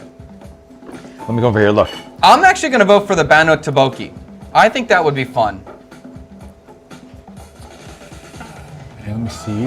Oh my God! It is the golden ticket winner! Oh! Cyber Daddy's in the house! Cyber Daddy's back. He's strong. Oh! Choke slam what him! was that Choke one? slam him! Oh! Choke slam on the wall. Choke slam him! Nice to meet you. Nice to meet you. Carrie. Carrie? Yeah. Yes, oh my God. Wow, cameo! Cyber Daddy. Big shot. Eh. My ears are ringing. What did he say about Cyber Daddy? Oh my gosh. He heard it was a 10 out of 10 and he came. Yeah, he I came. did. I had all And you that. know what? I Yeah. believe that's your plate spinning there, just dancing in the middle of I'm it. ready to try. Unbelievable. Look at that. Did the number 2 vote come in already? The vote, no, not the second round. Only can come with Okay, C, S, K. Hold What on. does it go up to? 11? It goes up to 11. I'm gonna give you a. Wait, mine All right. didn't. I'm mine- gonna give you a different portion. I don't like that shit's been sitting on the waffle for a while. Wait, mine wasn't even added. Yours is automatic. You're automatic. You're in the top 4 already. 6, See, 6, 6. We take because we have. There's so many good ideas, right? So first we narrow it down Yep. to the top 4, Yeah. and then we take the vote after that. I'm gonna be political on this one. I will follow the will of the people. I'm going with 4. I'll take Vietnamese hot pocket.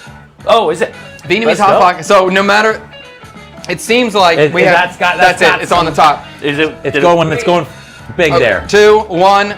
Final votes coming in. Okay, fantastic. So now we're going to re-vote again. We're going to go through the top 4 now. We narrow this down to the top 4, and that will be the official dish that's going to be made tomorrow, or made on Wednesday, rather. I'm sorry. This is So- ridiculous. So Is it really good? let me assemble Fred's good. dish real quick. Hey, dude, give me a small one. I had a ball call and a boom ball, and I can't take Is this Tree's small? fat comments anymore. That's big, huh? Yeah, that's all right. If that's what it looks like, I can eat it. I can eat it. This is what happens when you shoot bullets, man. Yeah, that's right. People Sometimes someone comes through the door and they're like, "I want a receipt." Yeah, and how about Fred's got his golden ticket, just useful anytime. I'm glad you're using it already. come. I'm using it. Oh my goodness, what Yeah. a gift. I'm telling I you told right now. Carrie how you said the birth of my daughter, Golden ticket from CKSK, yes, absolutely. And also last week I gave your Banh Xeo a 5, and he was really mad about that, so I came to give this one a 5. Oh yeah, that Banh Xeo was great, by the way. Yeah. Banh Xeo was an 8 last week. It was an 8. Very Yeah, good. I'm excited to Very see. good. I gave it a 10. I actually think that having now finished it, like if someone doesn't try to take this and add this to their menu, I would be shocked. This is a really smart idea. I've given 2 things 10 out of 10 so far. That was the eel sandwich and then his boombah ravioli. It tasted exactly like a boombah. Yeah. Just exactly like, it was so good. It was perfect. It really was. Killed it. Wow. What am I putting this on? Yeah, this to me was a little bit mind-blowing. Mind-blowing is a good word. I like that word. And you've been to how many of his dinners? 3 dinners. Oh, wow. Okay. 3 dinners. We had 3. 1 WWE specific, then 2 others. It was Are great. we, Yeah. Tang, are we at the good. top 4 poll? Let's get that. Are you ready or not yet? I'm gonna assemble it now. Let's. I just don't want to carry on too long. So we'll get Fred. We can get a Fred eating shot when we have the poll up. So we can get on that final So vote. now we're going to top 4, which has Carrie's in it. It has carries automatically, your My- Cyber Daddy automatically, Yeah. Vietnamese Hot Pocket, and this cold brew lemon Szechuan peppercorn dessert. Okay. It's cold brew lemon. I was saying it was citrus. Cold brew citrus Szechuan peppercorn. That's one component. Served with a Banh Xeo dessert. Super. I do like the specificity of that one. I like That's the a lot. This one? The Yeah. lemon. The lemon pepper Szechuan. That's very specific. Yeah, I love Szechuan peppercorn. I love the idea of Szechuan and coffee. I've never heard that I concept didn't catch before. the end of it. A Banh Xeo. Banh Xeo, that's steamed cake that's like fluffy and spongy, and they're usually white and green and red, served with coconut milk and peanuts. We don't want to hype it too much though, or I it's do know gonna what you're sway. talking about. Yeah, okay. Yeah, you know what? I will say this though. Black pepper and chocolate, very good. Is Oh, it? yeah, I like I've never had that combination. Yes, they have it. If you go to Ann Am's, there's a chocolate company there. It's not Maru and it's not Banon, I don't think. But there is one with black pepper in it. That Phu Quoc black pepper. Yeah. Oh my gosh, it's good. Fire. Yeah, it's good. Oh. Tree, can you get a fork and knife for Freddie? Oh, here we go. Okay, and as Fred's trying this, you got the poll ready or not yet? Just do 2 minutes on poll. We don't need a long time. Okay, so the real poll, or the final poll, is coming up right now. And this is going to be the poll that determines what we're going to make Wednesday. And let me sell it, guys. We want something that Chad can teach us to make at home, that we can say that is a Chad Kubanoff original, and it will blow the socks off of anybody that eats it. It will maybe get you laid if that's what you're looking for. And it'll please your family. That's what we want. And it's easy to clean up. And Easy to clean up. Yeah. For mine, you love American fare food. Everyone loves a funnel cake. But have you ever had chewy nung, bananas, roasted bananas? We're talking peanuts. We're talking coconut milk, but all on just this classic funnel cake. Need I say more? It sounds good. He's selling me. I love that you guys get Making to me sell your try to change ideas. my I love mind it. here, but I want something I can make for my family and not have to, spend an hour cleaning dishes. A Chad Kubanoff original. And I love that you've always wanted the Vietnamese Hot Pocket, and that's Yeah, going now up I'm there going automatically against already. myself, yeah. Okay, Yeah, here we the go. Hot So Pocket. let me just clarify what's going on. The Vietnamese Hot Pocket. So this is going to be some sort of Vietnamese flavor in some sort of baked pastry that's a grab and go sort of item. The citrus peel Szechuan peppercorn infused inside of a cold brew with a Banh Xeo tiramisu. Hyper interesting dessert. I actually, that would be something I might create, so I like that one. And then Fred's, or the Cyber Daddy's one, was a 1-pot challenge, no mushrooms. It has to be inexpensive, with a side salad, easy to make, impressive, and it's very chatty. And then the other idea is a chewy nep nung funnel cake, which is a banana and sticky rice with coconut milk funnel cake. So some sort of Vietnamese funnel cake focused with banana and sticky rice. Let's cut back to Fred and get his eating shot and see how he's feeling about that while I played up Tang's version. So Tang and I can taste this and call this, I'm feeling good. wrap this show up. I don't have a rating. Did you rate it all right, Chef? I didn't rate yet, but the card should be right here. There you All right, go. boom. 3. Oh, no. Let him eat. Let him eat. Yeah. No, I'm voting. Can I rate after the vote comes in? Oh, yeah, you can rate it for vote. That's a great idea. Yeah, let Fred enjoy his thing. Votes are coming in. Whoa! Dessert is coming in strong.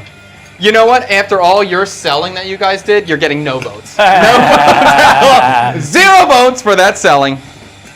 All right, you can throw this in the trash, do the dishes, throw this and start to wash. All right.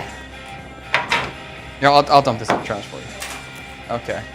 We got 55 seconds in the poll. Get your votes in. All you have to do is just type a number into the chat, regardless of what platform you're watching on, and it will collect and count them. Right now, we got this dessert winning, this unique dessert with 14 votes. Vietnamese Hot Pocket just took the lead with 15 votes. The One Pot Challenge has 2 votes, and the Chewy Neptune Funnel Cake with 3 votes. Really? Vietnamese Hot Pocket, 20 votes, 21 votes. Vietnamese Hot Pocket taking the lead, 30 seconds left. Get your votes in quick, please. This is Carrie Xeo. All you have, this carries what? Culinary. Oh, I learned from Carrie. When I do this, I think I I'm try to watching imagine. in awe I of the try. man. I love him. I really like this guy. I really watching do. your star people grow. Yeah, right? I learned. I really pay attention. I try to think like how Carrie phrases. You got it. But yeah, I got screwed up. We got 8 seconds left on the polls. We got 24 votes for the Vietnamese Hot Pocket. The number 1 winner. It could be it. Fred, your dreams are coming true with the Vietnamese Hot Pocket is the winner. All right. Oh. All right, a Vietnamese Hot Pocket. Okay, how am I going to do that? Okay. And who was the original one that posted? We talked about that before last time. The Vietnamese. No idea. No idea. Yeah, She's because usually in the chat though. I assume it's a she. It might be a he. I don't know why. that wasn't that wasn't thick macadamia, right? No. You know what's good? Macadamia. What's good about the Hot Pocket is this could be CKSK's first frozen food. Ooh. Something, you know what I mean? You could sell it You in go the to store. Tops, all of a sudden, hey, there's the CKSK Hot Pocket. Well, so thank you. The Tops grocery store. Thank you so Is that much for going everyone here? that did vote No, in the cool. chat. So at this point, the Vietnamese it Hot might not Pocket be is the winner. And if you guys have ideas on how to use that concept, move forward, my automatic first instinct is ball call. That's the automatic instinct for that. But if there's anything that you could see going inside of there, let us know. Do I have to use cheese? Do I not use cheese? Do I if I use cheese, it's still Viet. What do you guys think about that? I'm throwing in Throw it in. the Hot Pocket. Whoa. What? The Oh, Hot Pocket. it's a hot. I think that's quite hilarious. That's Pha. Yeah. So for anybody, if you know TikTok or anybody starts to say, hey, no, Pocket. Yeah. Pocket. Love it. Very funny. it could be a hit. Yeah, so if you have any ideas to elaborate or what you want to see from a Vietnamese hot pocket, put in the chat. I got Tang's portion assembled. Tang and I are going to taste this thing. Oh, we need Fred's review. We'll get Fred reviews first. We'll taste it. We'll give you our review. We'll call this to I'm a still close. processing. I don't have my review yet. He's still processing. He was distracted by his new love for Carrie all of a sudden, and he's Yeah. like, I like that guy. He's funny. Yeah, he's got it. Exactly. What was your first when Thank you, you. when you Hot stopped? Pocket. Shoot, I think I have to do that now. Damn, that's pretty funny. It'd be Hot a good Pocket. shirt too. That's funny. Can I just tell a quick story while you're enjoying this? Go My ahead. dad went to Ben 10 Market, got the Burger King shirt, but it says Pha Yeah. King, right? And he had that shirt, and he just thought it was so funny because he says Pho. So he just thought it's so funny that it's Pho King, right? And it's just so funny that the Burger King, but with Pho, it's so funny. He didn't understand when you put those together, it might be something else. Yeah. So he's wearing it around, and he goes on his flight back to Canada from here, and he got grilled. There was a lady who was like, "How dare you wear that shirt in public?" And he's like, "What? It's What? just funny. It's Pho, but it's Burger King, and so isn't that funny? It's just kind of cool because it's Vietnamese, but it's Burger." And she's like, "No, don't you understand if you pronounce those things together, what it says?" And Was she Vietnamese? I don't know, but he was he was just like, I had no idea. Did he wear it more after that in public? Probably. Yeah. You got it, Tree? Tree just got it. There we go, Tree. He liked the logo. He thought it was cool. It was a conversation starter, but maybe for if you understand the correct pronunciation of what we would say, I mean, pho. In Toronto, people say pho. Why is he not first then? I'm letting him go first. It's Oh, good. no, you're waiting for me to go first? Mm-hmm.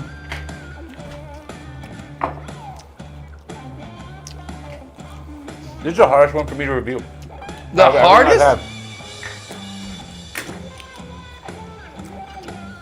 Sammy said, I like Fred, he's honest. Thank you, Sammy. I like your food Yeah, recommendations. Sam has good ideas. Man.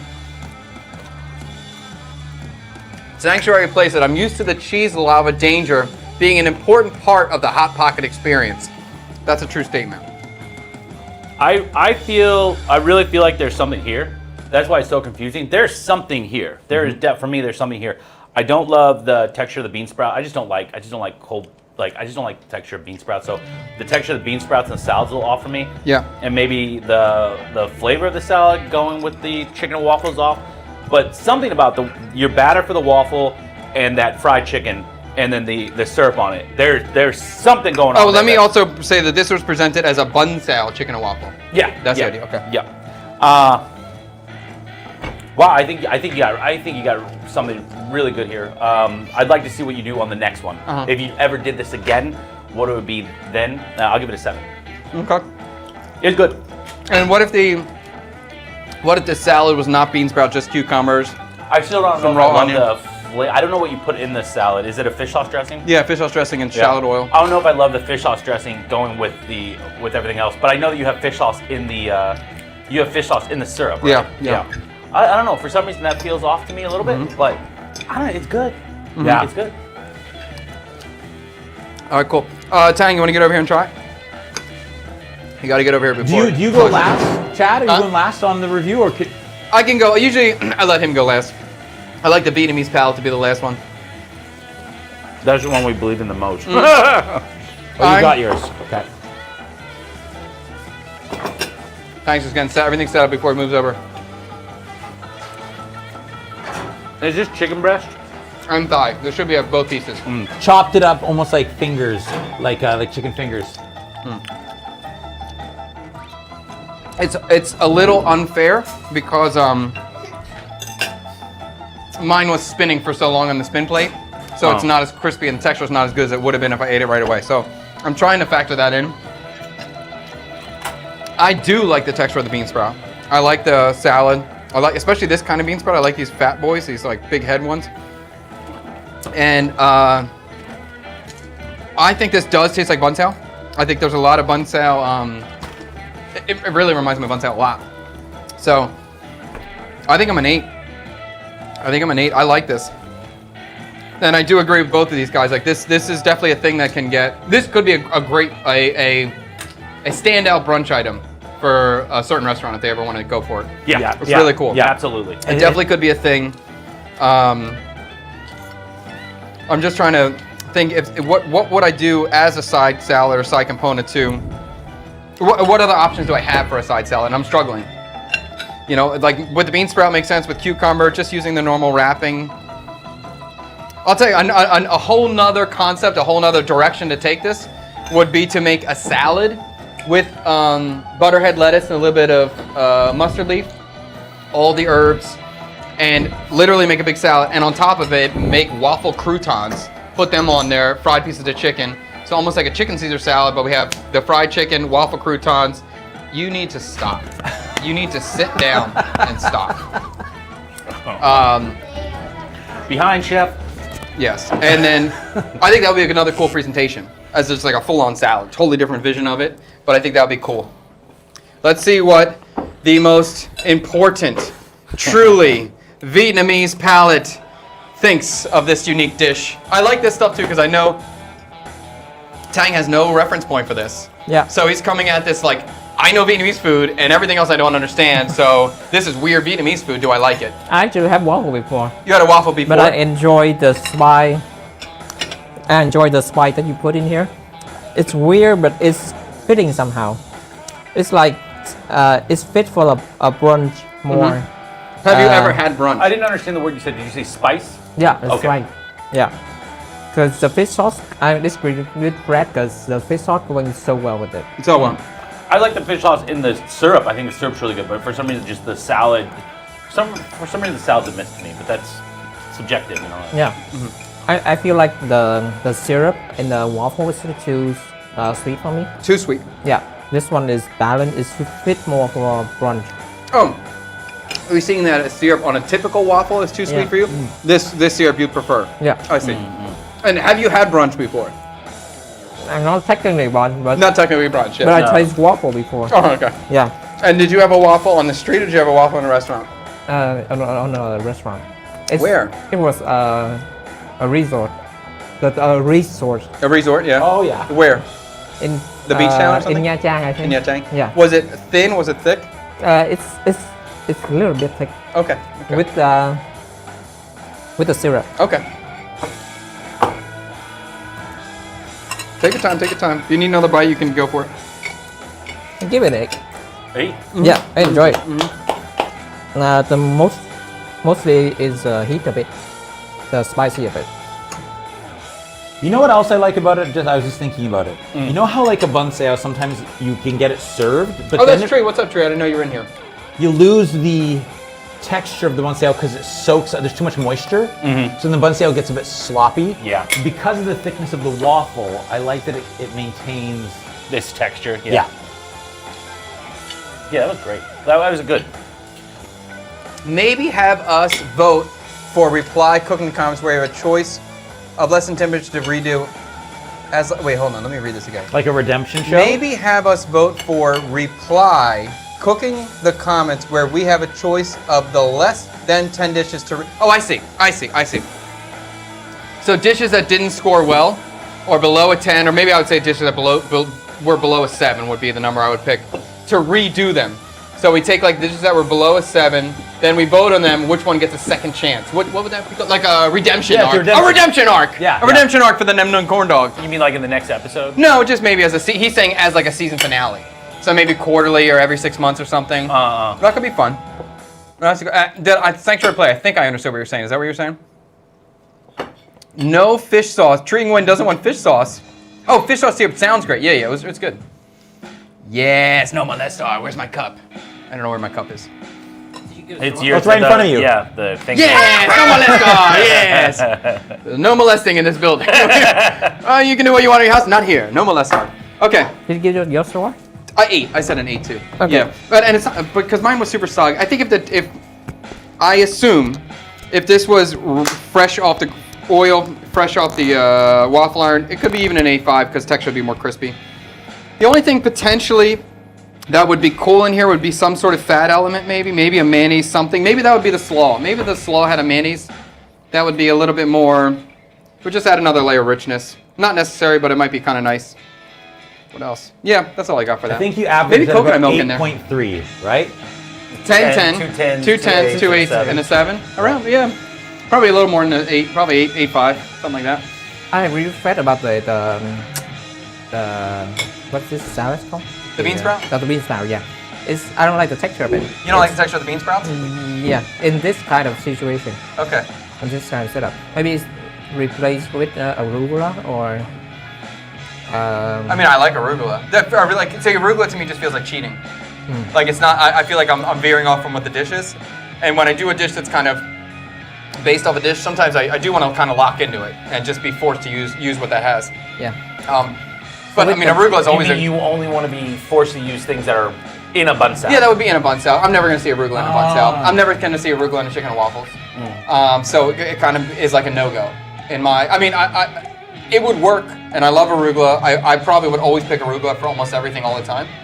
But I want to try to keep the You dish. can see some of the herbs that you get in the jungle vegetables. Sometimes that's served with Banh Xeo. It's a very good point that there's a lot of herbs served that are jungle vegetables that are kind of similar to arugula. So I could talk my way out of it. I could be like, well, this is kind of like this one, and then so I could do that. But the bean sprout is very classic, especially the southern style where it's a lot. I'll tell you another good idea, which probably would be good, would be using the heart of palm instead of the bean sprout, because we do see the heart of palm inside of Banh Xeo often. So that would be another option. Is it heart of palm? I've been thinking it's coconut inside of it. Heart of palm is a coconut tree. The center of a Okay, coconut so tree. I'm thinking like the inside of like coconut meat. No. You never see that inside of Banh Xeo?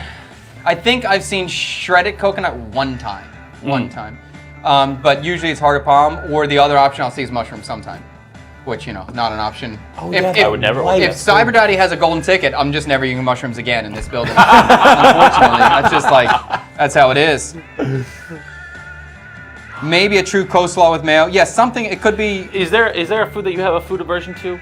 You guys were talking about that earlier with cucumber and then canned tuna. That's a really good question. Food aversion. Agreed. Go ahead. It used to be mushrooms, texturally, but now I can. I can, but Like you get along with the woodier mushroom that they use in like the cha ya or something. yeah, you know what it is? It's probably big Lamb. raw tomatoes. Interesting. Raw tomatoes? I can cherry tomatoes. I can. Cooked tomatoes, anything cooked tomatoes, canned tomatoes, love it. Yeah. Big chunk of raw tomato. If it's a salsa, yes, easy. Because then we're got the lime But you're juice. talking about like taking a Roma tomato and like if aching it or I quartering have it. that, oh no boy. But so Ooh, tomato on interesting. sandwich is no go. If it's a no, because then it's mixing flavor wise into the sandwich. So when do you ever have a situation where you have a big like just biting a tomato Yeah, like a big slice of tomato. If someone gave me a slice of tomato and said, eat a big slice of with tomato. nothing on it? I would not. What weirdo would do that to you? Well, if it was inside of a salad, you wouldn't like you'd eat around it or something. If there was a big chunk of tomato, I'd have to cut it into little pieces and then mix it with other things. But you'd be Interesting. okay to mix it and cut it up? Yeah. Yeah, okay, that's interesting. Yeah, and like the same thing with the canned tuna. I eat it and I like it. It's fine. Yeah. Nothing offensive about it. But every time I like crack a tuna, I'm like, nah, dude, don't. My Tank, mom- Tank, what was yours? What's yours? Score? No. What's the thing you can't? Oh, give is us there a a food that you're version or freaked out something? by? Give me, yeah, there he goes. He knows to get that wide shot. We want to see that back. Look at all his setup over there. Look at all this crap under that thing. Go ahead. Oh, it's hit me. I need a minute to think. You don't have it, you don't, Because I ate everything. you eat everything? Chad, tell us what's one thing you guys don't eat. What's something that Chad doesn't eat? I want to Durian. see if there's a common Dorian? thing. You don't like dorian? Oh, I like the smell of it, but I hate the texture. I hate, Weird. isn't that is usually Weird. the opposite, Yes, right? weird. I hate everything that's a mushy texture. Okay. So I can smell it. I enjoy the smell of it, but I can't eat it. Cannot eat it. So how about so the Dorian products you like, Dorian ice cream, Dorian candy, you get into that. I get into that. But just straight I Dorian. just hate the texture of it. Interesting. What if So- it's like mixed in like a che? Yeah, absolutely. You're Love okay. it. Yeah, I'm Love okay it. with Okay, but just like here's the durian right out of the fruit. Here you go. Not into it. Interesting. See, I think we're similar. That's the same thing with me and tomatoes. Like, there's something about just, if it's just a big, yeah. But if it gets mixed into something, all right. Love it. Yeah. No problem. Very interesting. And Logard's just saying the same way with banana. That freaks him out. too. Really? Oh, okay. Oh, that's a hard. Is it a texture deal? Someone else is understanding the Dorian thing. Creamy texture is not for me. Dorian hamburger. Whoa, that's going to be a weird one. Don't vote for that next week. Actually, I'll do it. I'm into it. It'd probably be pork burger over beef, though. But that's a cool idea. Okay, I think we're getting ready to end this stream. Is there anything you would like to say, Carrie? Anything you want to call out, shout out, final comments? Stay tuned to Vietnam social media at Vietnam_Pro Wrestling on Instagram. You can find us everywhere on TikTok, Facebook, VietnamProWrestling.com. Our next show is happening mid-March, so we're going to be announcing that soon. Stay tuned. Again, follow us on social media. Thank you, everyone, for your participation and support. Love you. How about the documentary? Is that out and available to watch yet? Or Not yet. We Not got yet. a documentary produced by the great Chris Jericho. More information coming on that soon as well. Again, follow us on social media. We'll follow up with you there. Legit, Chris Jericho did a documentary on VPW. Pretty outrageous how this occurred, how these stars line up, but it happened. It's filmed, it's shot, it's just being wait to release, really. It's edited. It's good to go. Ready It's to just- go. Now it just needs to get distributed. That's the hardest part. and That's I mean, cool. VPW has such a beautiful energy to it that it caught the attention of Chris Jericho from Canada. So That's cool. There's something brewing here. There's something special here. I recommend every VPW event. I have a great time. I would say buy a ticket as fast as possible and get the closest seat you can to the ring because it's fun as hell. Have you Yeah. ever done the Mexican, like gone to a Mexican wrestling show where they have, what is that? Luchadors. Yeah. Yeah, have you ever done that? We actually have two masked wrestlers. Oh, really? We have Suman Long and we have Ronnie El Rapido. And they are masked wrestlers. So Suman was the first masked wrestler in Vietnam history. Ronnie's the second. And sometimes we'll have guys that come with masks. But yeah, we have them here. That's cool. And they do high flying style. So yes. We're going to end this stream with a comment from Freddie's mom. Oh, my mama. Freddie will eat a bug, but not a mushroom. I have never understood Freddie's mom. LOL. You know that kid's still in that cage, right? We're in the middle of the stream and I'm about to do my outro. Okay. Thank you so much for watching. We love CKSK. We're super enjoying the momentum and the direction we're going, so I'm so glad and so grateful for you guys to watch. We will be back live on Wednesday, 10 a.m. Indochina time.